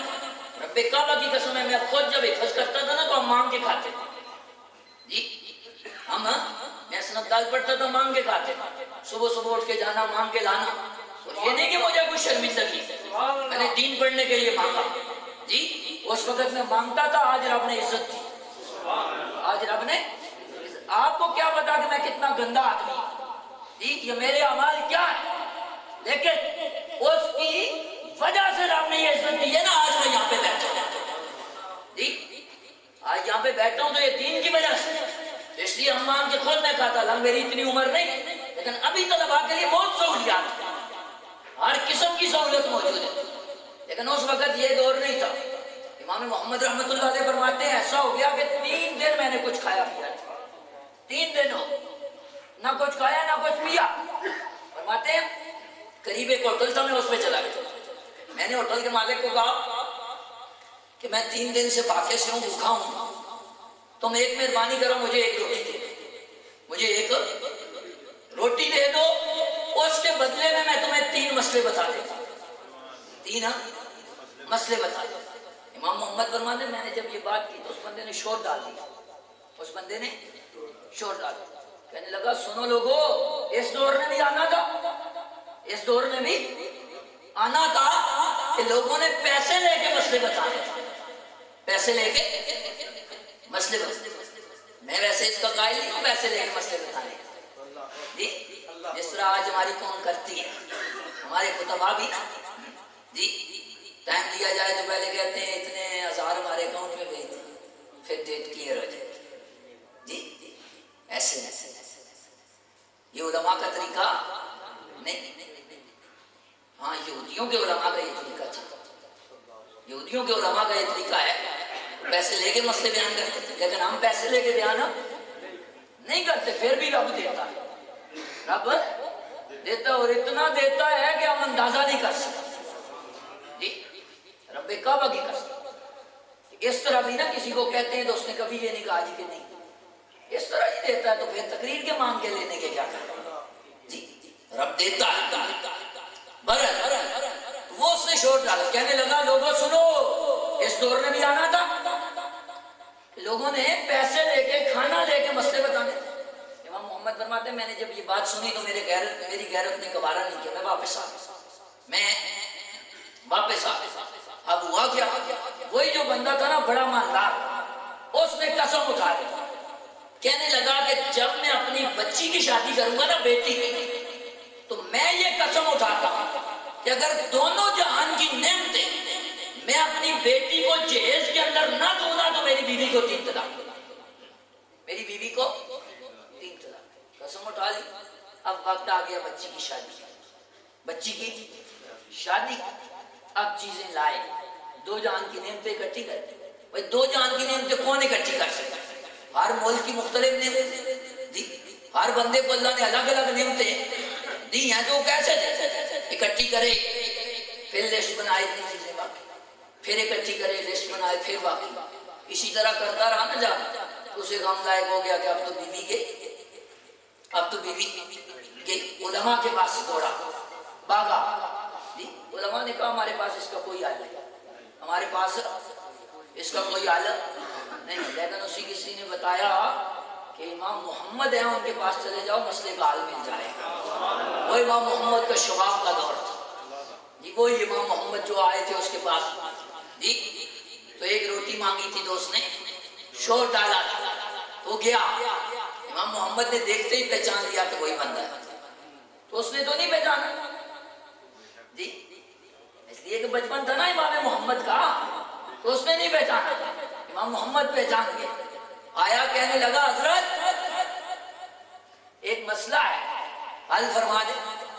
آپ نے فرمایا ایک مسئلے پہ 1000 روپیہ لگے گا، اس وقت 1000 روپیہ لگے گا، تب مسئلہ بتاؤ، مسئلہ نہیں پوچھا، یوں فرمایا 1000 روپیہ لگے گا۔ وہ کہنے لگا حضرت بڑے آپ کے مسئلے بڑے مہنگے، آپ کے مسئلے بڑے مہنگے۔ آپ نے فرمایا ہم سستے مسئلے بتاتے ہی نہیں، ہمارے مسئلے بڑے مہنگے ہوتے ہیں، اور مسئلہ واقعتاً بڑا مہنگا ہوتا ہے، مسئلہ مہنگا ہوتا ہے، کہتے ہیں اس کی قیمت ہی کوئی نہیں ہے، پھر قیمت کیوں لیتے ہو، اتنا مہنگا ہوتا ہے مسئلہ۔ بہرحال امام محمد رحمۃ اللہ علیہ فرمانے لگے کہ 1000 روپیہ لگے گا، ہمارے مسئلے مہنگے ہی ہوتے ہیں، آپ کو مسئلے کا حل چاہیے تو 1000 روپیہ دے، مسئلہ بتا دیتا۔ وہ کہنے لگا حضرت ٹھیک ہے، آپ نے فرمایا بولو مسئلہ کیا ہے۔ وہ کہنے لگا کہ حضرت میں نے یہ قسم اٹھائی کہ جب میں اپنی بیٹی کی شادی کروں نا، اسے اگر جہیز کے اندر 2 جہان کی نعمتیں نہ دوں تو میری بیوی کو 3 طلاق، میری بیوی کو 3 طلاق۔ اب آ گیا بیٹی کی رخصتی کا وقت، میں چیزیں اکٹھی کرتا ہوں مجھ سے پوری نہیں ہو رہی، تو میں کیا کروں؟ آپ نے فرمایا یہ بھی کوئی مسئلہ ہے، گھر چلے جاؤ اپنی بیٹی کو جہیز کے اندر قرآن دے دو، جہیز کے اندر قرآن دے دو۔ فرمایا قرآن 2 جہان کی نعمتوں سے بھی بڑھ کر ہے، تمہارا مسئلہ بھی حل ہو جائے گا اور بیوی بھی بچ جائے گا۔ اس لیے قرآن 2 جہان کی نعمتوں سے بڑھ کر، لیکن ہم قرآن کی طرف آئیں، ہم قرآن کی طرف آئیں، تو اس لیے قرآن جیسا کیا، قرآن جیسا کیا ہے کہ جس کی حفاظت رب فرما رہا ہے۔ دیکھیں نا کتابیں آگے بھی نازل ہیں، وہ بھی رب کا کلام ہے، وہ بھی رب کا کلام ہے۔ یہ مسئلہ بھی شرع عقائد میں لکھا ہوا ہے، وہ رب کا کلام ہے، تورات بھی رب کا کلام ہے، زبور بھی، انجیل بھی رب کا کلام ہے۔ چونکہ میں تارک جمیل تو نہیں ہوں کہ میں یہ کہوں جی کہ تورات زبور انجیل رب کا کلام نہیں ہے، یہ رب کا کلام ہے، یہ شرع عقائد میں لکھا ہوا ہے، یہ تمیز ابو شکور سالمی میں لکھا ہوا ہے، یہ تبصرۃ الادلہ میں لکھا ہوا ہے جی۔ ارے یہ علم کلام کی تمام کتب کے اندر موجود ہے کہ یہ رب کا کلام ہے، لیکن رب نے اپنا کلام ہونے کے باوجود کسی کی حفاظت کا ذمہ نہیں اٹھایا۔ اگر اپنے کلام میں سے کسی کی حفاظت کا ذمہ اٹھایا ہے تو وہ قرآن کا اٹھایا، وہ قرآن کا۔ اسی وجہ سے علاقو خان کے دور میں کہتے ہیں علاقو خان نے بہت حفاظ قرآن چن چن کے قتل کیا، قرآن کو اس نے جلا دیا، ایک ایک نسخہ اس نے اکٹھا کیا اور نسخے اکٹھے کر کے اس نے جلا دیا اور قتل کر دیا۔ آخر میں نا اس نے کچھ سینکڑوں بچے چھوڑے، بس بچے چھوڑے سے جو جوان تھے سب کو قتل کیا اور قرآن کے نسخے جلا دیا۔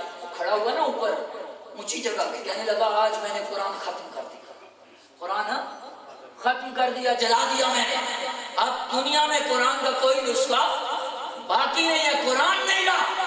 ایک بچہ اٹھا، اس نے کہا علاقو خان قرآن ابھی موجود ہے، اس لیے کہ میرے سینے میں رب نے الحمد سے لے کر والناس تک پورا محفوظ کر دیا، پورا محفوظ کر دیا، تو اس لیے یہ قرآن ہے، اس کی طرف آؤ۔ میں آپ کو یہی کہنا چاہتا ہوں، میری تقریر کا لب لباب یہی ہے، یہی خلاصہ ہے کہ قرآن کی طرف آ جاؤ، قرآن کی طرف آ جاؤ، لیکن قرآن کے ساتھ ساتھ صاحب قرآن کا دامن تھا۔ صاحب قرآن کا دامن تھام لو. اس لیے کہ میں نے شروع میں آیت مقدسہ تلاوت کی نا کہ دلو بہی کثیرم ویادی بہی کثیرہ، کہ قرآن پڑھ کے بندہ ہدایت بھی پاتا ہے، قرآن پڑھ کے بندہ گمراہ بھی ہوتا ہے. امام نصفی سے کسی نے پوچھا حضرت قرآن پڑھنے کے باوجود بندہ گمراہ ہوتا ہے؟ قرآن پڑھنے کے باوجود بندہ گمراہ ہوتا ہے، وہ کون ہے؟ آپ نے فرمایا جو بندہ رب تعالیٰ کی نشانیوں کی تعظیم نہیں کرتا، عزت نہیں کرتا، وہ قرآن پڑھ کے بھی گمراہ ہوتا ہے. اور جو رب تعالیٰ کی نشانیوں کی تعظیم کرتا ہے، عزت کرتا ہے، احترام کرتا ہے، وہ قرآن پڑھ کے ہدایت پا جاتا ہے. وہ قرآن پڑھ کے ہدایت پا جاتا ہے. اچھا اب نشانیاں کون سی ہیں؟ اب دیکھیں اولیاء اللہ جتنے بھی ہیں یہ رب کی نشانی ہے، یہ رب کی نشانی ہے. قرآن کہتا ہے ان الصفا والمروہ من شعائر اللہ، کہ صفا اور مروہ یہ بھی رب کی نشانی ہے، یہ بھی رب کی نشانی اور بہت سی نشانی. لیکن اس بات پہ پوری امت متفق ہے، پوری امت متفق ہے کہ رب تعالیٰ کی سب سے بڑی نشانی ذات مصطفیٰ ہے. ذات حضور سے بڑی کوئی نشانی نہیں ہے. تو اب امام نصفی فرماتے ہیں جو رب تعالیٰ کی نشانیوں کی تعظیم کرے، توقیر کرے، وہ قرآن پڑھ کے ہدایت پاتا ہے. اور جو تعظیم و توقیر نہ کرے وہ قرآن پڑھ کے بھی گمراہ ہو جاتا ہے. اور رب کی بہت سی نشانیاں، سب سے بڑی نشانی ذات مصطفیٰ. نتیجہ یہ نکلا کہ جس کے دل میں ادب مصطفیٰ نے، تعلق اور رب کے مصطفیٰ نے، عشق مصطفیٰ نے، وہ قرآن پڑھ کے بھی گمراہ ہو جاتا ہے. اور جس کے دل میں ادب مصطفیٰ ہے، تعلق اور رب کے مصطفیٰ ہے، عشق مصطفیٰ، وہ جب قرآن پڑھتا ہے تو ہدایت پا جاتا ہے.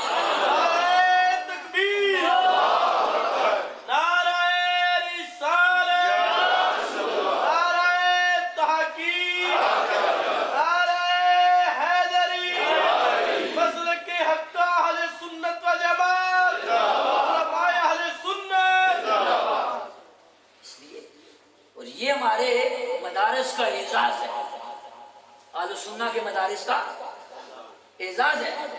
قرآن ہر کوئی پڑھتا ہے جی، صرف قرآن پڑھنا حقانیت کی دلیل نہیں ہے. یوں عبداللہ ابن ابی بھی پڑھتا تھا، رسول اللہ کے پیچھے کھڑے ہو کے سنتا تھا، لیکن نہیں، قرآن کے ساتھ ساتھ جب تک صاحب قرآن کا ادب نہ ہو تو قرآن بھی ہدایت نہیں دیتا. قرآن بھی ہدایت آپ نے نہیں دیکھا، آپ نے نہیں دیکھا کہ ادب مصطفیٰ کی بجائے تو سب کچھ ملتا ہے.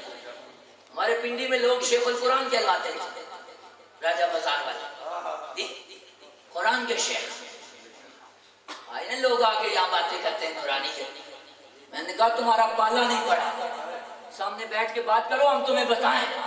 اس لیے کہ تمہارے بڑے زندگی تو زندگی، مرنے کے بعد بھی منہ دکھانے کے قابل نہیں. تم کس منہ سے بات کرتے ہو؟ اس لیے بڑے بڑے شیخ القرآن کہلوانے والوں کا حال یہ تھا کہ دل میں ادب مصطفیٰ نہیں تھا، دل میں تعلق اور رب مصطفیٰ نہیں تھا. جب مر گئے تو منہ دکھانے کے قابل نہیں تھے، منہ دکھانے کے قابل نہیں تھے. اور ہمارے شیخ الحدیث کہتے تھے، ہمارے شیخ القرآن کہتے تھے جی، شیر اہل سنت مفتی عنایت اللہ صاحب سانگلا علم والے. کیا بات ہے، کیا بات. مفتی عنایت اللہ صاحب سانگلا علم والے.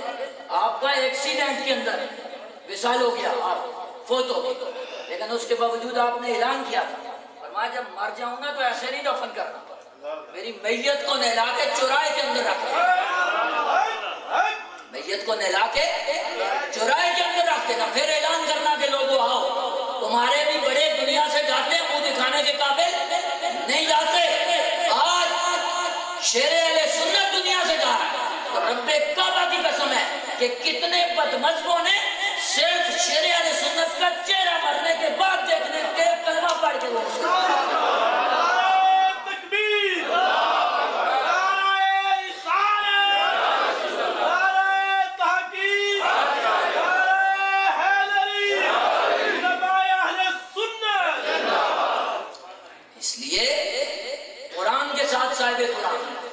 قرآن کے ساتھ صاحب قرآن کیوں؟ اس لیے کہ یوں تو عالم ابو جہل بھی تھا، نہیں تھا؟ ابو جہل کا پہلا لقب ابو الحکم ہے، ابو الحکم، حکمتوں کا باب اسے کہا جاتا ہے جی۔ اور حضرت ابو بکر صدیق کے بارے میں بھی ہے کہ آپ پہلے صرف ابو بکر تھے، صرف ابو بکر تھے، صدیق اکبر نہیں تھے۔ کیا ہوا؟ آپ صدیق اکبر بن گئے، وہ ابو الحکم سے ابو جہل بن گیا، کیا ہوا جی؟ صاحب مواہب اللدنیہ امام قسطلانی صحیح بخاری کے اشارے یہ فرماتے ہیں کہ جب رسول اللہ کو معراج ہوئی نا، حضور صبح کو واپس آئے، آپ نے اعلان کیا لوگوں سنو، میں راتوں رات مسجد حرام سے مسجد اقصی سے سدرۃ المنتہا اور پھر سدرۃ المنتہا سے دام مقام کی بلندیوں تک ہے جی، اور پھر میں نے رب سے شرف ملاقات حاصل کیا، اور پھر میں راتوں رات واپس بھی آ گیا، راتوں رات واپس بھی آ گیا، تو میں نے اتنا سفر کیا۔ اب حضور نے جب یہ بیان فرمایا تو کفار مکہ موجود ہیں، انکار کرنے لگے، کہنے لگے یہ کیسے ہو سکتا ہے، یہ کیسے ہو سکتا ہے، عقل نہیں مانتی۔ وہی بات آ گئی کہ معراج ہے، عقل نہیں مانتی۔ بھائی معراج معجزہ ہے، معجزہ عقل میں آتا ہی نہیں۔ معجزے کی یہ تعریف ہے کہ ہر وہ کام جو خلاف عادت ہو اور اس کا ظہور نبی سے ہو تو وہ معجزہ ہوتا ہے، وہ معجزہ ہوتا ہے۔ برد انہوں نے انکار کیا، ابو جہل بھی اس مسجد میں، تو اس وقت تک ابو الحکم تھے، ابو الحکم تھے۔ یہ نکلا نا مجمع سے، بھاگتا ہوا حضرت ابو بکر صدیق کے دروازے پہ آ گیا، دروازہ کھٹکھٹایا، دروازہ کھٹکھٹایا، حضرت ابو بکر صدیق باہر تشریف لائے، فرمایا خیر صبح صبح میرے گھر، کہنے لگا حضرت آج ایک صبح صبح مسئلہ ہو گیا، وہ پوچھنے آیا ہوں۔ آپ نے فرمایا پوچھو۔ کہنے لگا حضرت یہ بتائیے کہ اگر کوئی بندہ یہ دعویٰ کرے کہ میں راتوں رات مسجد حرام سے مسجد اقصی سے پھر سدرۃ المنتہا اور سدرۃ المنتہا سے لامقام کی بلندیوں تک گیا، پھر راتوں رات میں واپس بھی آ گیا، راتوں رات میں واپس بھی آ گیا، تو وہ اپنے اس دعوے میں سچا ہے یا جھوٹا ہے؟ وہ اپنے اس دعوے میں سچا ہے یا جھوٹا؟ اس کا ذہن یہ تھا کہ ابو بکر صدیق کہہ دیں گے وہ جھوٹا ہے، عقل نہیں مانتے۔ آپ نے فرمایا یہ بتاؤ یہ دعویٰ کیا کس نے؟ یہ دعویٰ کیا کس نے؟ اس وجہ سے کہ ابو بکر صدیق شان رسالت سے واقف تھے، شان نبوت سے واقف۔ ابو بکر صدیق خود رہے نا، فوائد الفوائد میں خواجہ نظام الدین اولیاء محبوب الہی ان کے جو ملفوظات ہیں وہ فرماتے ہیں حضرت ابو بکر صدیق کی شان یہ ہے کہ ایک مرتبہ آپ نا مدینہ طیبہ میں اپنی ریش مبارک میں داڑھی مبارک میں کنگھی کر رہے تھے جی، تو کنگھی کرتے ہوئے آپ کا ایک بال گر گیا، ایک بال گر گیا اور ہوا سے اڑ کے نا یہودیوں کا قبرستان تھا اس میں چلا گیا، اس میں چلا گیا۔ تو خواجہ نظام الدین اولیاء محبوب الہی فرماتے ہیں کہ جب تک وہ بال یہودیوں کے قبرستان میں رہا، رب تعالیٰ نے یہودیوں سے بھی اپنے عذاب کو اٹھا لیا۔ ابو بکر صدیق ابو بکر صدیق یہ حضرت ابو بکر صدیق نے فرمایا بتاؤ کس نے اتنا بڑا دعویٰ کیا جی؟ وہ کہنے لگا بڑے تمطراق سے کہنے لگا آپ کے نبی نے کیا۔ حضرت ابو بکر صدیق کا جملہ سن، آپ نے فرمایا میں نے تو اپنی آنکھوں سے دیکھا، میں نے تو اپنی آنکھوں سے دیکھا کہ پتھر پر رسول اللہ نے اشارہ کیا، پتھر پانی پہ تیرتا ہوا بارگاہ مصطفیٰ میں آ گیا۔ میں نے اپنی آنکھوں سے دیکھا رسول اللہ نے درخت کو اشارہ فرمایا، درخت جڑیں اکھیڑ کر زمین کو پھاڑ کر بارگاہ مصطفیٰ میں آ گیا۔ میں نے اپنی آنکھوں سے دیکھا کہ حضور مولا کائنات سیدنا علی المرتضیٰ کی جب نماز قضا ہونے جا رہی تھی تو تاجدار کائنات نے ہاتھ سے اشارہ فرمایا، ڈوبا ہوا سورج پلٹ کے واپس آ گیا۔ اور میں نے اپنی آنکھوں سے دیکھا تھا کہ جب حبیبی اجمی نے یہ کہا تھا کہ یا رسول اللہ میں معجزہ دیکھنا چاہتا ہوں، ایک چاند کے 2 ٹکڑے کیجئے، تاجدار کائنات نے ہاتھ اٹھایا، انگلی سے اشارہ کیا اور چاند کے 2 ٹکڑے کر کے رکھ دیا۔ تاجدار ختم نبوت زندہ باد، زندہ باد، تاجدار ختم نبوت زندہ باد، زندہ باد، تاجدار ختم نبوت زندہ باد، زندہ باد، تاجدار ختم نبوت زندہ باد، زندہ باد۔ لبیک لبیک لبیک یا رسول اللہ، لبیک لبیک لبیک یا رسول اللہ، لبیک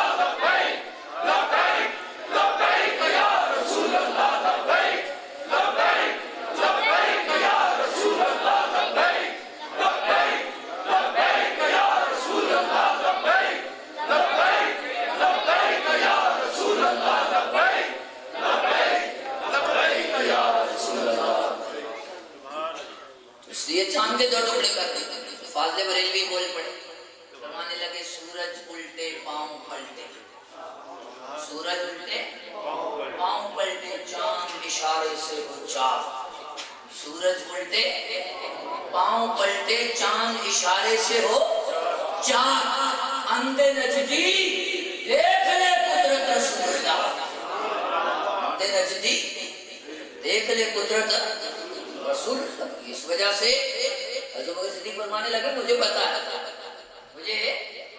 پتا ہے اس لیے حضور کے ساتھ جس کی نسبت ہو جائے یہ تم کہہ رہے نا حضور نے فرمایا وہاں تو وہ بلال آئے تھے ابشا سے میں نے فتح مکہ پہ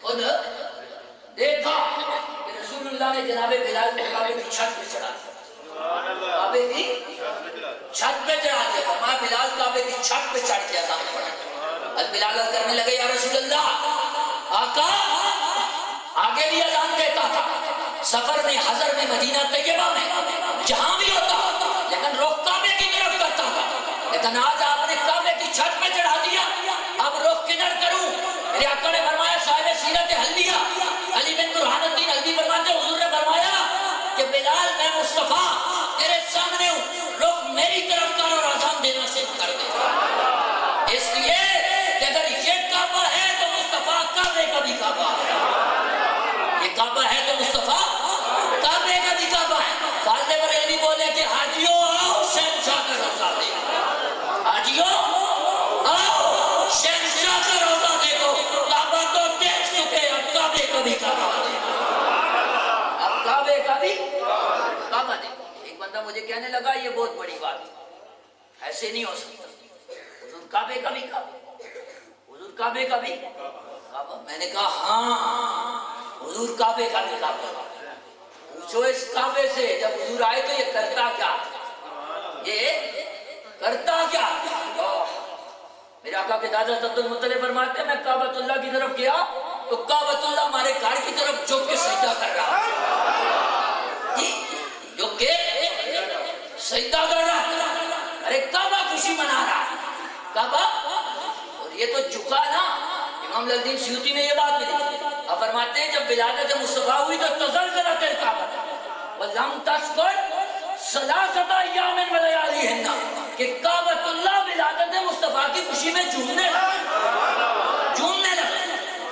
تزلزلہ کا لفظ ہے ایک بندہ کہنے لگا نہیں زلزلہ ہے اس کا معنی زلزلہ ہے میں نے کہا ہوتا ہے معنی یہ بھی معنی ہوتا ہے لیکن یہاں زلزلہ نہیں آتا یہاں زلزلہ اس وجہ سے کہ ولادت مصطفیٰ ہو رہی یا حضور کے غلام چاہے تو زلزلہ تھم جاتا اس وجہ سے کہ فاروق اعظم کے دور میں نا جب زلزلہ آ گیا یہ نبراس میں موجود ہے آپ کے دور میں جب زلزلہ آیا مدینہ طیبہ کے منبر پہ آپ تشریف فرما تھے تو فاروق اعظم رضی اللہ تعالیٰ عنہ نے اپنا عصا اٹھا کے نا زمین پہ مار فرمایا زمین تجھے وقت خلیفہ عمر یہ حکم دیتا ہے کہ اپنی جگہ پہ ثابت زلزلہ تھم گیا بعض مورخین نے تو یہ بھی لکھا کہ وہ دن ہے اور آج کا دن پوری روئے زمین پہ زلزلہ آتا ہے اس جگہ اس کے بعد زلزلہ نہیں میں نے کہا جس کے غلاموں کی یہ شان ہے وہ آتا ہے پھر ویسے بھی نا زلزلہ آتا ہے جی زلزلہ آتا ہے تو چند منٹ کے لیے آتا ہے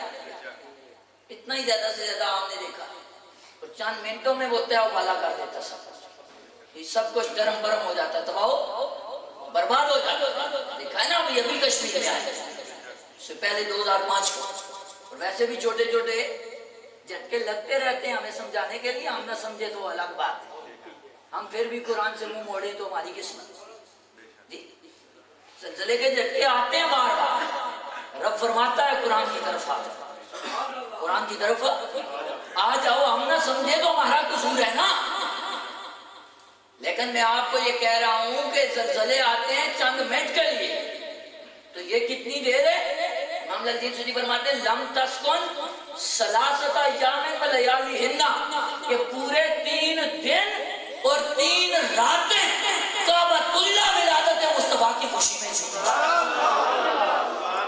ولادت مصطفیٰ کی خوشی میں جھومتا ارے یہ کعبہ حضور کعبے کا بھی کعبہ جبرائیل کو حکم ہوا جبرائیل آ جاؤ جبرائیل آ جاؤ آج لوگ کہتے ہیں جندہ نہ لگاؤ میلاد پہ جی جندہ نہ لگاؤ میں نے کہا سن لو یہ بھی سن جی میں نے نے کہا کہ اس کو مانتے ہیں آپ؟ کہنے لگا تھانوی صاحب کے ساتھ. میں نے کہا تھانوی صاحب کی نشرت تین پڑھ لی. تھانوی صاحب کی نشرت تین. صاحب میں نا وہ ہزارے والا معنی لیتا ہوں, وہ معنی کیا بعد میں کہیں بتاؤں جی. تو نشرت تین پڑھ لو, نشرت تین میں موجود ہے جی. ایک بندہ کہنے لگا نہیں میں تو اہل حدیث ہوں.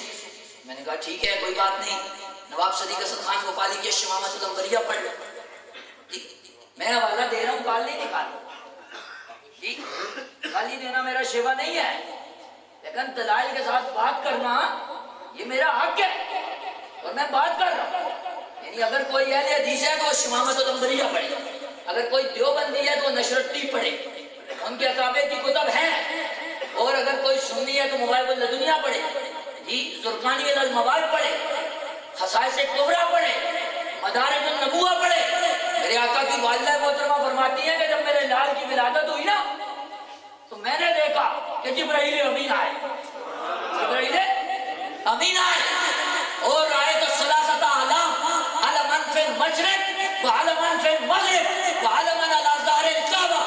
فرماتی ہیں کہ میں نے دیکھا کہ جبرائیل امین تین جھنڈے اٹھا کر لائے, ایک جھنڈا مشرق میں گاڑا, دوسرا مغرب میں گاڑا, تیسرا کعبے کی چھت پہ گاڑ کر یہ اعلان کر دیا کہ ولادت مصطفیٰ پہ جھنڈے لگانا یہ شرک و بدعت نہیں بلکہ نوریوں کے سردار جبرائیل امین کی سنت ہے. اس وجہ سے یہ کیا بات ہے, یہ تو جبرائیل امین کی سنت ہے, اس لیے جھنڈے لگانے چاہیے, جھنڈا لگنا چاہیے. وہ کسی نے کہا نجدی پوچھتا ہے کہ جھنڈیوں کی اصل کیا ہے, نجدی پوچھتا ہے کہ جھنڈیوں کی اصل کیا ہے, روح الامین کو دیکھو کہ جھنڈے لگا رہے ہیں. امام زرقانی نے اس پہ دیکھا, یہ موائب اللدنیہ کی روایت ہے نا, زرقانی اس کے اوپر شرح ہے موائب اللدنیہ. امام زرقانی فرماتے ہیں جب کوئی آئے تو جھنڈے کیوں لگائے جاتے ہیں, جھنڈے لگانے کا مقصد آپ فرماتے ہیں جھنڈے اس لیے لگائے جاتے ہیں, یہ اعلان کر دیا جاتا ہے کہ آنے والا جو آ رہا ہے نا, جہاں جہاں تک جھنڈے ہیں وہاں وہاں تک اس کی حکومت ہے, وہاں وہاں تک اس کی حکومت ہے. تو آپ فرماتے ہیں کہ حضور آئے نا تو جھنڈا لگا, جھنڈا لگا, ایک مشرق دوسرا مغرب. یعنی یہ اعلان ہو گیا کہ لوگوں سن لو, مشرق سے لے کر مغرب تک حکومت میرے مصطفیٰ کی ہے, اور یہ پوری کائنات کا مرکز کعبۃ اللہ, اور فرمایا اس کائنات کے مرکز کعبۃ اللہ میں بھی حکومت میرے مصطفیٰ کی ہے, حکومت میرے.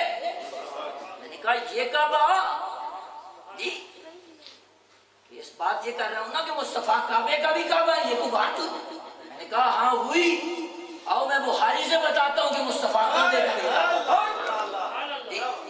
انس بن مالک اس کے راوی ہیں, فرماتے ہیں انس بن مالک کہ حضور نبی کریم صلی اللہ علیہ وسلم کی ظاہری آیات کے نا جب دن قریب آ گئے, ظاہری آیات سے پردہ فرمانے کے, اور 3 دن ہو گئے تھے رسول اللہ صلی اللہ علیہ وسلم مسجد نبی میں تشریف نہیں لائے تھے, اور صحابہ بڑے پریشان تھے جن کا کام ہی ہر وقت رسول اللہ کے چہرے کو دیکھنا, حضور کی زیارت کرنا تھا, 3 دن ہو گئے نہیں دیکھا تھا.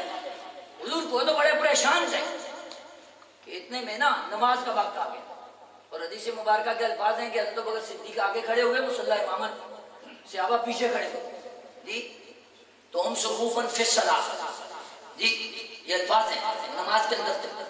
فکشف النبی صلی اللہ علیہ وسلم ستر الحجرہ ینظر الینا وهو قائم فتبسم کأن وجهه برکت مصحف فهممنا ان نفتتنا من الفرع برؤیت النبی صلی اللہ علیہ وسلم ونکس ابو بکر علی عقبیہ وظن ان النبی صلی اللہ علیہ وسلم خارج الى الصلاة فاشار الینا ان النبی صلی اللہ علیہ وسلم ان اتموا صلاتکم وارحصتوا کما قال علیہ السلام.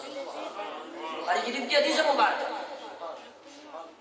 صحابہ نماز پڑھی پھر صلاۃ کیا تھا, نماز شروع ہو گئی, نماز شروع ہو گئی. اب حضور کی طبیعت مبارکہ نے نا کچھ فاقہ محسوس کی, حضور نے سوچا کہ میں دیکھوں تو صحیح کہ میرے صحابہ کس طرح مجتمع ہو کے ابو بکر کے پیچھے نماز پڑھتے. یہ مسئلہ بھی اس وقت سے طے شدہ ہے. آج لوگ میں نے کہا حضور نے اپنی ظاہری آیات میں نا مصلی امامت ابو بکر صدیق کو دے کے بتا دیا تھا کہ میرا وارث اور میرا جانشین ابو بکر صدیق، ابو بکر صدیق فیصلہ ہو گیا تو اب جھگڑنے کی ضرورت تھی۔ تو برحال نماز ہو رہی تھی، ابو بکر صدیق نماز پڑھا رہے تھے، اور آپ جو رات گئے ہیں انہیں تو پتا ہے نا کہ ادھر روک کر کے کھڑے ہو نا جی، تو اس طرف حضور کا حجرہ، حجرہ عائشہ ادھر ہے نا، حضور کا روزہ مبارک جی۔ تو فکشف النبی صلی اللہ علیہ وسلم ستر الحجرہ ینظر الینا وقائما فتبسم کان وجہ۔ صحابہ فرماتے ہیں، انس بن مالک راوی فرماتے ہیں کہ حضور نے نا جب فاقہ محسوس کیا پردہ سرکایا، پردہ سرکایا، اور جب پردہ سرکا نا، بعض شارحین نے لکھا کہ پردہ سرکنے کی آواز آئی، بعد نے لکھا کہ پردہ سرکا حضور کے چہرہ مبارک کا نور جل گیا، نور جل گیا، اور ساری مسجد نبوی روشن ہو گئی، ساری مسجد نبوی روشن ہو گئی۔ صحابہ حالت نماز، اور حضرت انس بن مالک فرماتے ہیں کہ وجہ برکت مصحف، یعنی حضور کا چہرہ ایسے لگ رہا تھا جیسے قرآن کھل گیا، جیسے قرآن کھل گیا۔ تو صحابہ جو حالت نماز میں تھے، رخ کعبے کی طرف تھے، انہوں نے رخ کعبے سے پھیر کر تاجدار کائنات کی طرف، رخ کعبے سے پھیر کے حضور کی طرف۔ ویسے تو یہ مسئلہ ہے فقہاء سے، یہ کہتے ہیں کہ رخ کعبے سے پھیر جائے تو نماز ٹوٹ جائے جی۔ پھرے حضرت بکر صدیق پر ناکس ابو بکر نے کہا، حضرت بکر صدیق مصلی چھوڑنے لگے تھے، پیچھے آنے لگے جی، مصلی چھوڑ کے پیچھے آنے لگے تو حضور نے اشارہ فرمایا صحابہ ٹھہر جاؤ، ان اتموا صلاۃ، یہ نہیں فرمایا میری طرف دیکھ لیا رخ پھر گیا نماز ٹوٹ گئی، فرمایا نہیں، بے شک رخ پھرا ہے تو کیا ہو گیا، وہ کعبہ ہے تو مصطفیٰ کعبے کا کعبہ، کعبے سے پھر کے کعبے کے کعبے کی طرف ہوا، فرمایا ان اتموا صلاۃ، فرمایا رخ ادھر کرو اور نماز مکمل کرو۔ اتموا کا معنی یہی ہے کہ مکمل کرو، تمام کرو، مکمل کرو جی، یہ نہیں فرمایا کہ نئے سرے سے پڑھو۔ تو یہ بخاری کی حدیث بتاتی جی کہ حضور کعبے کا بھی کعبہ، اس وجہ سے صحابہ بتانا چاہتے تھے کہ نماز پڑھنا ہمیں حضور نے سکھایا، اس وجہ سے کہ نمازیں جو قضا ہوں پھر ادا ہوں، صحابہ نے رخ پھیرے نا تو بتایا نمازیں جو قضا ہوں پھر ادا ہوں، نگاہوں کی قضائیں کب ادا ہوں، ہم نے تو حضور کو دیکھا۔ اور ویسے بھی نماز میں حضور یاد آ جائیں، کوئی بات کہتا نا کیا کیا غضب تیری یاد نے، کیا کیا غضب تیری یاد نے، آ ستایا مجھے نماز میں، آ ستایا مجھے نماز میں، میرے وہ سجدے بھی ادا ہوئے جو قضا ہوئے تھے نماز میں، قضا ہوئے تھے نماز میں۔ اور بات یہ جس طرف وہ نظر نہیں آتے، کعبہ کیا ہے، جس طرف وہ نظر نہیں آتے ہم وہ رستہ ہی چھوڑ دیتے، جس طرف وہ نظر نہیں آتے ہم وہ رستہ ہی چھوڑ دیتے، اور کعبہ بنتا ہے اس طرف ہی ریاض رخ جدھر کو وہ موڑ دیتے ہیں۔ تو قرآن ہے نا قد نرا تقلب وجهك في السماء فلنولینک قبلۃ ترضاها جی، اللہ تعالیٰ فرماتا ہے پیارے حبیب تیرا یہ بار بار چہرہ مبارک کو آسمان کی طرف اٹھا کے دیکھنا ہم دیکھ رہے ہیں، ہم دیکھ رہے، اور فرمایا ان قریب ہم کعبے کو اس طرف پھیر دیں گے پیارے حبیب جدھر تو راضی، جدھر تو راضی۔ یہ قبلتان نا علماء سے آپ پوچھیں، قبلتان نکرہ ہے، قبلتان نکرہ ہے، ایک ہوتا ہے معرفہ، ایک ہوتا ہے نکرہ۔ معرفہ معین شے، وہ اسم جو کسی معین شے پر دلالت کرے جی، وہ معرفہ، وہ جو کسی غیر معین شے پر دلالت کرے وہ نکرہ۔ معرفے میں معین ہوتا ہے، نکرے میں غیر معین۔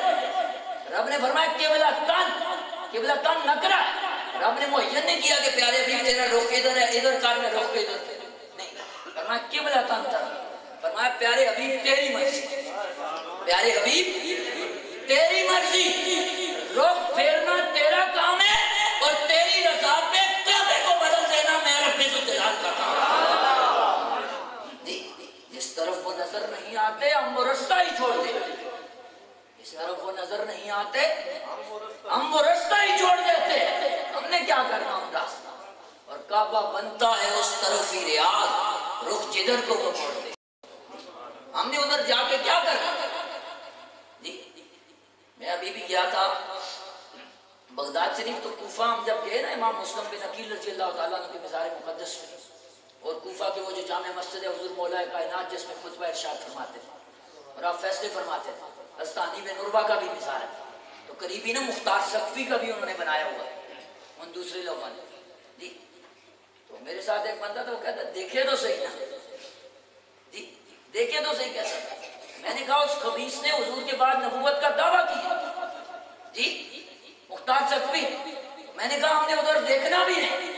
میں نے کہا چھوڑو، ہم تو رستہ ہی چھوڑ دیں، ہم رستہ واللہ ہم نے نہیں دیکھا. وہ مجھے کہتے رہے دوست ساتھ میں، وہ کہتے ہیں دیکھے تو صحیح نا اس خبیث کی حالت تو دیکھو. میں نے کہا ہم نے اس کی حالت بھی نہیں دیکھی، اس وجہ سے کہ ہم نے وہ منبر دیکھ لیا جس پہ مولا علی بیٹھے،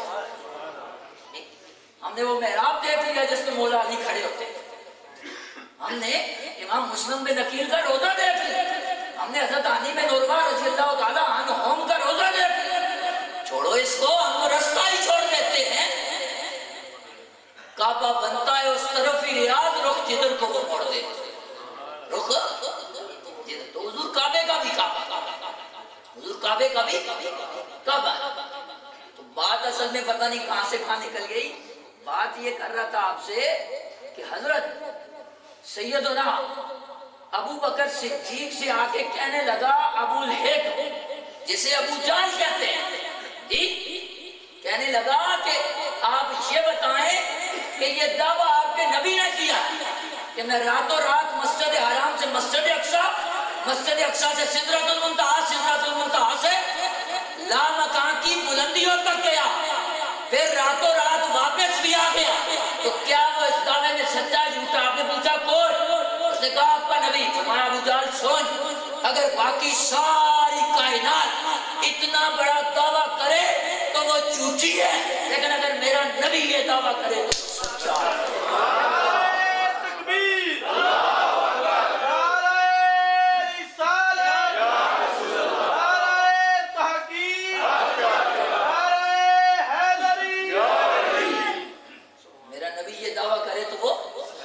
سچا ہے. تو اس لیے ہم نے یہ دیکھنا ہے کہ نسبت مصطفیٰ. تو امام قسطلانی فرماتے ہیں کہ ابو جہل اس سے پہلے ابو الہیکم تھا، حضور کی عظمت کا انکار کیا تو ابو الہیکم سے ابو جہل بن گیا.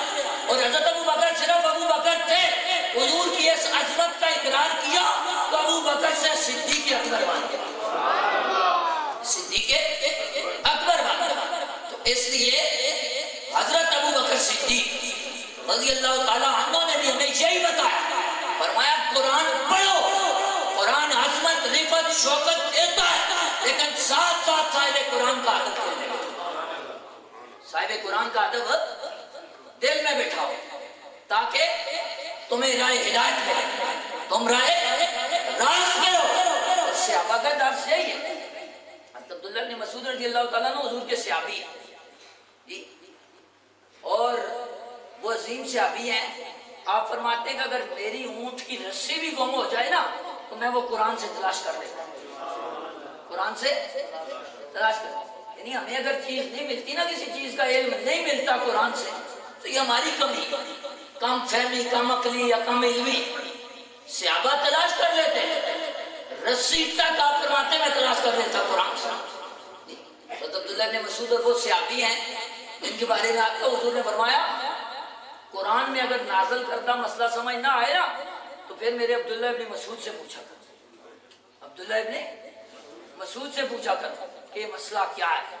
وہ عبداللہ ابن مسعود، آپ سے کسی نے پوچھا حضور آپ کو حضور اتنا عالمیت کا سرٹیفکیٹ دے رہے ہیں، اتنا بڑا عالم فرما رہے ہیں، اس کی کیا وجہ ہے؟ اس کی کیا وجہ ہے؟ آپ تبلیغ زیادہ کرتے جی، آپ چلے زیادہ لگاتے، وجہ کیا ہے؟ فرمایا کون تو، یہ بخاری شریف کے الفاظ ہے، کون تو صاحب نال رسول اللہ صلی اللہ علیہ وسلم. آپ فرماتے ہیں میں حضور کی جوتیاں اٹھاتا ہوں اس لیے حضور کے نالین اٹھاتا ہوں. یعنی حضرت عبداللہ ابن مسعود بھی بتانا چاہتے ہیں کہ میں عالم ہوں قرآن کا، لیکن یہ عالمیت کا سرٹیفکیٹ اس وجہ سے ملا کہ میں حضور کے نالین کا بھی ادب کرتا ہوں، حضور کے نالین کا بھی ادب کرتا ہوں۔ نالین آپ کیوں کھاتے تھے؟ باقی کوئی نہیں تھا، باقی بھی تھے، لیکن وجہ یہ نا عبداللہ ابن مسعود کا قد مبارک چھوٹا تھا، قد مبارک چھوٹا تھا۔ حضرت فاروق اعظم رضی اللہ تعالیٰ عنہ کا قد مبارک بڑا ہے۔ حضرت فاروق اعظم کے بارے میں آتا ہے آپ بیٹھیں، حضرت عبداللہ ابن مسعود کھڑے ہوں تو تب دونوں کے قد برابر ہے، دونوں کے قد تب کیا ہے؟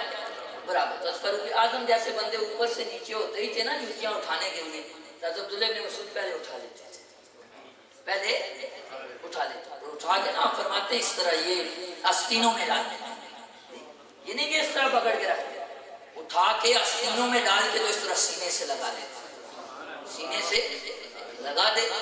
اسی لیے تو شہنشاہ شہن استاد زمان مولانا حسن رضا خان صاحب بولے کہ جو سر پہ رکھنے کو مل جائے نال پاک حضور، جو سر پہ رکھنے کو مل جائے نال پاک حضور تو پھر کہیں گے کہ ہاں تاجدار ہم بھی۔ حضرت گرامی مرتبہ قرآن اور صاحب قرآن کے حوالے سے میں بات کر رہا تھا اور وہی بات کروں گا، لیکن پہلے یہ کوئی دو سوال ہیں ان کے حوالے سے کچھ گزارش کرنا چاہتا ہوں۔ سوال یہ ہے کہ ایک آدمی اہل تشیع وہ فوت ہو گیا تو کیا اس کی نماز جنازہ پڑھائی جا سکتی ہے اور پڑھی جا سکتی ہے یا نہیں؟ اور اگر کوئی پڑھاتا ہے یا پڑھتا ہے تو اس کا کیا ہوگا؟ اس کا کیا ہوگا؟ سنی ہو کے یعنی ایک بندہ کہتا ہے میں سنی ہوں لیکن پھر بھی وہ جنازہ پڑھاتا یا کہتا ہے میں سنی ہوں تو جنازہ پڑھتا ہے تو اس کا کیا ہوگا؟ یہ سوال ہے۔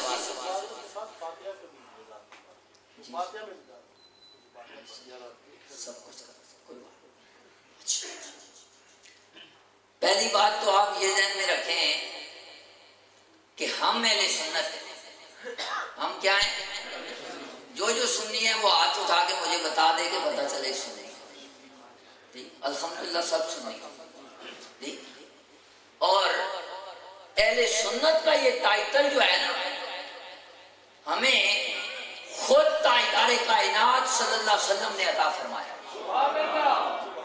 اس کی وضاحت اس لیے کر رہا ہوں کہ ایک طبقہ موجودہ دور میں ایسا بھی ہے کہ جو کہتا ہے جی ہم صرف مسلمان ہیں، ہم صرف مسلمان ہیں، مسلمان سے آگے کوئی تقسیم نہیں، آگے کوئی تقسیم نہیں۔ تو مسئلہ یہ ہے کہ جب میں مسلمان ہوں نا تو میں قرآن کا بھی پابند ہوں اور رسول اللہ کے فرمان کا بھی پابند ہوں، قرآن کا بھی پابند ہوں اور رسول اللہ کے فرمان کا بھی پابند ہوں۔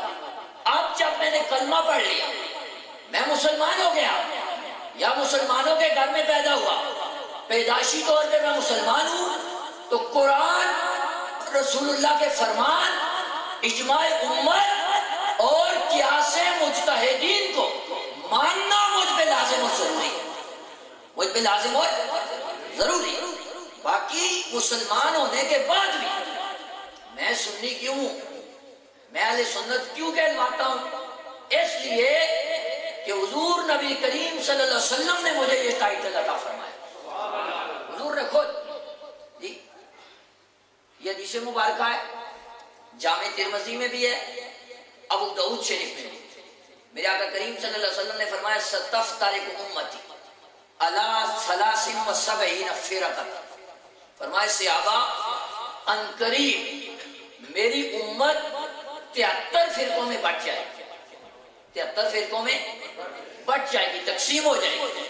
فرمایا کلہم فی النار، کلہم فی النار، فرمایا سب جہنم میں جائیں سب، الا ملۃ واحدہ، لیکن ان 73 میں سے ایک جماعت ایسی ہو ایک جماعت ایسی ہوگی کہ جو جہنم میں نہیں جائے گی، وہ جنتی جماعت ہوگی، وہ جنتی جماعت ہوگی، وہ ناجی ہوگی، وہ حق پہ ہوگی۔ صحابہ کرام رضوان اللہ علیہ مجمعین نے پوچھا من ہم یا رسول اللہ، یا رسول اللہ وہ کون ہے، وہ کون ہے؟ تو میرے آقا نے فرمایا ما انا علیہ و اصحابی، ما انا علیہ و اصحابی، فرمایا جو میرے اور میرے صحابہ کے طریقے پر ہوں گے وہ جنتی ہوں۔ وہ کیا ہوں گے؟ جنتی ہوں۔ یہ اتنی حدیث مبارکہ جامع ترمذی، اتنی ابو داؤد، ٹھیک ہے، اس سے آگے حدیث مبارکہ ان کتب میں نہیں ہے، لیکن اس سے آگے حدیث مبارکہ ایسے ہوتا ہے قرآن کریم میں نا، ایک جگہ پہ ایک بات اجمالاً بیان کی جاتی ہے، یعنی مختصر بیان کیا جاتا ہے، پھر دوسری جگہ پہ اس کو تفصیلاً بیان کر دیا جاتا ہے۔ تو یوں ہی یہاں پہ یہ حدیث مبارکہ اتنی جو سیاستہ ہے، لیکن احیاء العلوم میں حجت الاسلام امام غزالی رحمت اللہ علیہ نے اس کو آگے بھی نقل کی، اس کو آگے نہیں۔ امام غزالی کو عام بندہ نہیں ہے، آپ کہہ دیں کہ ویسے نام لے لیا امام غزالی کا۔ امام غزالی وہ بندہ ہے صاحب روح البیان، علامہ اسماعیل حقی رحمت اللہ تعالی علیہ نے تفسیر روح البیان میں یہ بات نقل فرمائی ہے، اور شرح عقائد علامہ عبدالعزیز پرعربی صاحب نبراس، شرح عقائد میں تمام مدارس میں پڑھائی جاتی ہے، تمام مکاتب فکر پڑھاتے ہیں علم کلام میں۔ اس کے جو شارح ہیں وہ علامہ عبدالعزیز پرعربی ہیں صاحب نبراس، یہ کوٹ ادو کے اندر ان کا مزار ہے، اور 270 علوم پہ انہیں مہارت تامہ حاصل، علم لدنی تھا ان کے پاس۔ بہرحال اب اس طرح میں بات کو پھیلاؤں گا تو بہت لمبی ہو جائے گی، جو کرنا چاہتا انہوں نے بھی یہ بات نقل کی جی، اور ہمارے لیے تو اتنی کافی ہے کہ غزالی زمان علامہ سید احمد سعید شاہ صاحب قاسمی رحمت اللہ تعالی علیہ، آپ کی مقالات قاسمی میں بھی یہ بات ہے کہ حضور نبی کریم صلی اللہ علیہ وسلم کی عالم ارواح کے اندر نا ملاقات ہوئی موسیٰ علیہ السلام۔ موسیٰ علیہ السلام نے عرض کی یا رسول اللہ، آپ نے فرمایا علماء امتی کا انبیاء بنی اسرائیل، میری امت کے علماء بنی اسرائیل کے انبیاء کی طرح ہیں۔ لیکن یہ بات آپ ذہن میں رکھیں، علماء ہیں، ان کو نہیں بات ان کے سامنے تو نہیں کر رہا، انہیں مجھ سے بہتر پتہ ہے، آپ سے میں بات کرنا چاہتا ہوں۔ جب بھی یہ بات بیان کی جاتی ہے تو میرے امت کے علماء بنی اسرائیل کے انبیاء کی طرح ہے، تو مرتبے اور مقام میں بنی اسرائیل کے انبیاء کی طرح نہیں ہے یہ جی، اس وجہ سے کہ کوئی بھی غیر نبی نبی کے درجے کو نہیں پہنچ سکتا۔ صرف اس چیز میں امت محمدی کے علماء بنی اسرائیل کے انبیاء کی طرح ہیں کہ وہاں ایک نبی چلا جاتا تو دوسرا نبی آ کے تبلیغ کرتا، یعنی جس طرح تبلیغ بنی اسرائیل میں انبیاء کے ذمہ تھی، چونکہ حضور پہ نبوت کا سلسلہ ختم ہو گیا، اب یہ تبلیغ امت محمدی میں علماء کے ذمہ ہے، علماء کے ذمہ ہے۔ حضور نے فرمایا، امام غزالی رحمت اللہ علیہ نے پوچھا یا رسول اللہ، آپ نے فرمایا میری امت کی علماء بنی اسرائیل کے انبیاء کی طرح ہے، تو آپ اپنی امت کا کوئی عالم دین پیش کریں، کوئی عالم دین پیش کریں، میں دیکھوں کہ آپ کی امت کے عالم کیسے ہیں۔ تو حضور نبی کریم صلی اللہ علیہ وسلم نے اپنی امت کے علماء میں سے جس عالم کو موسیٰ کلیم اللہ کے سامنے پیش کیا، وہ حجت الاسلام امام غزالی رحمت اللہ تعالی، اتنا بڑا بندہ ہے امام غزالی۔ بس اب اس کو بھی میں بات کو مکمل کروں تو بات بڑھے گی، میں جو بات کرنا چاہتا ہوں یہ امام غزالی نے احیاء العلوم، اور عبد الکریم شارستانی نے جی، عبد الکریم شارستانی، ان کو اہل تشیع مانتے ہیں، اس کی کتاب ہے الملل والنحل، اس کے اندر بھی یہ اگلا حصہ موجود ہے، اور دیگر کتب حدیث میں بھی یہ حصہ موجود ہے۔ کیا صحابہ نے پھر پوچھا یا رسول اللہ، وہ جو آپ کے اور آپ کے صحابہ کے طریقے پر ہوں، یعنی 73 فرقے ہوں گے، 72 جنمی ہیں، ایک جنتی ہے، وہ جنتی کون سا ہے؟ جو حضور اور حضور کے صحابہ کے طریقے پر ہے۔ صحابہ نے پھر پوچھا یا رسول اللہ، وہ جو آپ کے اور آپ کے صحابہ کے طریقے پر ہے ان کا نام کیا ہے؟ پتہ چل جائے نا، یہ تو ہر بندہ کہے گا میں حضور کے طریقے پر، ہر بندہ کہے گا میں صحابہ کے طریقے پر ہوں، تو میرے آقا نے یہ بھی کلیئر فرمایا ہم اہل السنت والجماعت، ہم اہل السنت والجماعت، فرمایا وہ اہل سنت و جماعت، وہ اہل سنت و جماعت۔ اچھا اس سے بھی اگلی بات میں کر یہ بھی آج بڑا مسئلہ ہے، کل تک جو لوگ سنی نہیں کہلواتے تھے نا، آج وہ بھی کہتے ہیں ہم اہل سنت، ہم اہل سنت جی کہتے ہیں نا۔ آپ دیکھیں اہل حدیثوں نے بھی یہ لکھنا شروع کر دیا، وہ زبیر علی زئی مر گیا خبیث، ادھر ازروں میں ہوتا تھا ہمارے، ٹھیک ہے، وہ بھی لکھتا تھا اے اہل حدیثوں یعنی میرے سنی بھائی جی۔ تو اب آپ کو بتاؤں سنی کیا ہوتا ہے جی، سنی کیا ہوتا ہے، یہ بھی میں کسی عام بندے کی بات نہیں کرتا، یہ میں آقا امام حسین کے بیٹے امام زین العابدین کی بات کرتا ہوں، امام زین العابدین، یہ بات ایسی ہو نا کہ جس کو کوئی جھٹلا نہ سکے جی۔ تو آپ کو پتا ہے امام زین العابدین کا تو نام ہی ایسا ہے، امام احمد بن حنبل نے لکھا ہے کہ امام علی رضا سے لے کر جی اوپر مولا علی تک، یعنی حضور نبی کریم صلی اللہ علیہ وسلم کا نام لکھے مولا علی کا نام، امام حسن مجتبی کا نام، امام حسین علی مقام کا نام لکھا، امام زین العابدین کا، امام محمد باقر کا، امام جعفر صادق کا، امام موسیٰ کاظم کا، اور امام علی رضا کا، یہ نام لکھ کے نا اگر کوئی بندہ پاگل ہو گیا اس کے گلے میں ڈالے تو بندہ ٹھیک ہو جائے۔ اور امام اہل سنت نے کتاب رضویہ کی نوجوان جیل میں لکھا، فرمایا یہ جس حدیث کی سند میں یہ اسماء آ جائے نا، اگر یہ نام لکھ کے آگ کے اندر ڈالیں تو آگ بچ جائے۔ میں آپ کو بتانا چاہتا ہوں کہ یہاں کی آگ ان ناموں سے بچ جاتی ہے، یہ اہل بیت اطہار کے پاکیزہ نام ہے، ان کی محبت اگر دلوں میں سما جائے نا تو پھر دنیا کی آگ تو بجھتی ہے، جہنم کی آگ اس بندے کے قریب بھی نہیں آ سکتی۔ صرف بھی نام لکھیں، نیچے بھی لکھیں، امام علی رضا کا لکھیں، امام تقی کا لکھیں، امام نقی کا لکھیں، امام حسن عسکری کا لکھیں جی، میرے غوث پاک کا لکھیں، اور پھر امام محمد ماتی کا لکھیں، برکت دیکھیں برات۔ امام زین العابدین سے پوچھا گیا حضرت یہ جو لوگ کہتے ہیں کہ ہم اہل السنہ والجماعہ ہیں، جنہیں اہل سنت کا ٹائٹل حضور نے دیا ہے، یہ کون لوگ ہیں، یہ کون لوگ ہیں؟ آپ نے فرمایا کہ وہ لوگ جو کثرت کے ساتھ تاجدار کائنات پہ درود و سلام پڑھتے ہیں وہ اہل سنت ہیں، یہ نشانی بتائی۔ اب آپ دیکھ لیں صلاۃ و سلام پڑھتا کون ہے اور صلاۃ و سلام سے منع کون کرتا ہے۔ ہم تو اذان سے پہلے بھی پڑھتے، ہم تو اذان کے بعد بھی پڑھتے، اور ابھی تو ہم اقامت سے پہلے بھی پڑھتے۔ اہل سنہ ہونا یہ حضور ان کی نشانی بھی ہو گئی۔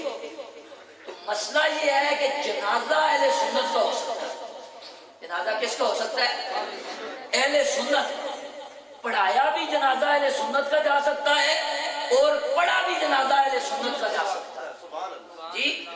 اہل تشیع، دیوبندی، وہابی، شیعہ، مرزائی، قادیانی، چکرالوی، جو بھی جتنے بھی فرقے، نہ کسی کا نماز جنازہ پڑھایا جا سکتا ہے، نہ کسی کا جنازہ پڑھا جا سکتا ہے جی۔ اب آپ کہیں گے دلیل، ایسے دلیل مانگنا آپ کا کام نہیں ہے، اس وجہ سے کہ آپ لوگ مقلد ہیں، بمائے میرے مقلد کے ذمہ ماننا ہوتا ہے، دلیل نہیں مانگنا ہوتا جی۔ لیکن سنیے، یہ جامع ترمذی میں اور فضائل الصحابہ میں امام احمد بن حنبل سند صحیح کے ساتھ اس کو لائے۔ آپ فرماتے ہیں رسول اللہ صلی اللہ علیہ وسلم کی بارگاہ میں نماز جنازہ لایا گیا، عرض کی کہ یا رسول اللہ نماز جنازہ پڑھا، کیا کریں نماز؟ حضور نے فرمایا میں نہیں پڑھا۔ جامع ترمذی میں صرف اتنا ہے، فضائل الصحابہ میں یہ الفاظ ظاہر ہیں۔ صحابہ فرماتے ہیں ہم نے اس سے پہلے نہیں دیکھا تھا کہ جنازہ لایا گیا اور رسول اللہ نے نہ پڑھایا، جو لایا جاتا رسول اللہ پڑھا دیتے۔ ہم نے عرض کی یا رسول اللہ وجہ کیا؟ فرمایا انہو یبغض عثمان، انہو یبغض عثمان. فرمایا یہ میرے عثمان سے بغض رکھتا ہے اس لیے اس کی نماز جنازہ نہیں. اب آپ مجھے بتائیں نا شیعہ صحابہ سے بغض رکھتا ہے نہیں رکھتا؟ میں ان کی کتابوں سے آپ کو بتاتا ہوں. ٹھیک، انہوں نے معاذ اللہ لکھا ہے حضرت ابو بکر حضرت عمر فاروق کے بارے میں. فرمایا معاذ اللہ ثم معاذ اللہ، نقل کفر نہ باجت کہ یہ شیطان سے بڑھ کر شیطان ہے. معاذ اللہ جی کہتے ہیں کہ ایسا ممکن ہے کہ قیامت کے دن اللہ شیطان کو بخش دے، ان کو نہیں بخشے. معاذ اللہ جی میرا کوئی ذاتی اختلاف نہیں ہے جی، لیکن وہ ہستیاں کہ جن کو رسول اللہ نے پہلو میں لٹایا ہوا ہے. اور حضور نے فرمایا کل قیامت کے دن بھی جب میں آؤں گا نا تو دائیں جانب ابو بکر صدیق ہوں گے، بائیں جانب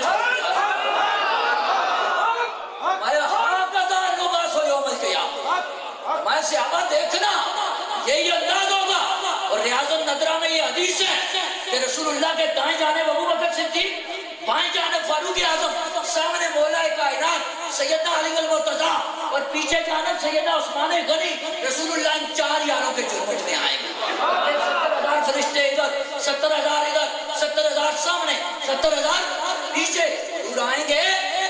اور پتہ ہے آپ کو ابھی شاہ صاحب آئیں گے نا تو آپ دیکھنا بندے آپ کو کہیں گے جی سائڈ پہ ہو جائیں، راستہ دے.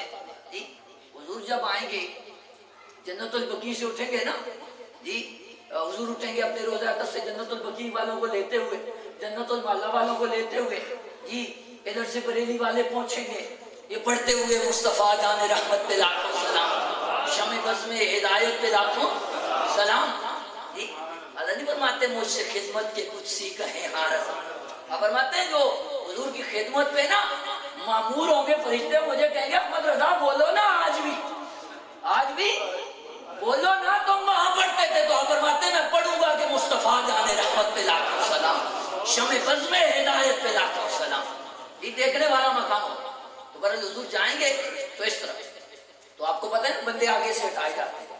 میاں صاحب عارف کھڑی رومی کشمیر، میاں محمد باق صاحب آپ فرماتے ہیں موسیٰ خضر نقیب و نادے اگے پر جڑ رہی.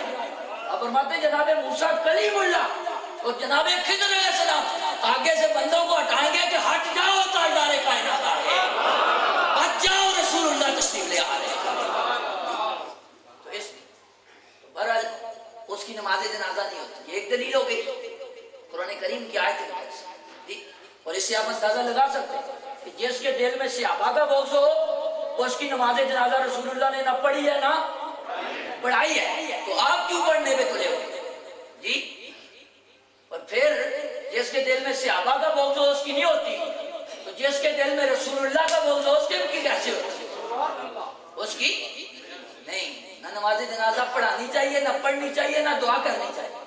ارے دعا تو ہے ہی مسلمانوں کے لیے. دعا تو دوسری آیت مقدسہ موجود ہے. حضور نبی کریم صلی اللہ علیہ وسلم جب عبداللہ بن ابی کی نماز جنازہ پڑھانے کے لیے گئے نا جی، حکم آ گیا، جبرائیل امین آ گئے. یا رسول اللہ رب فرماتا ہے لا تصلی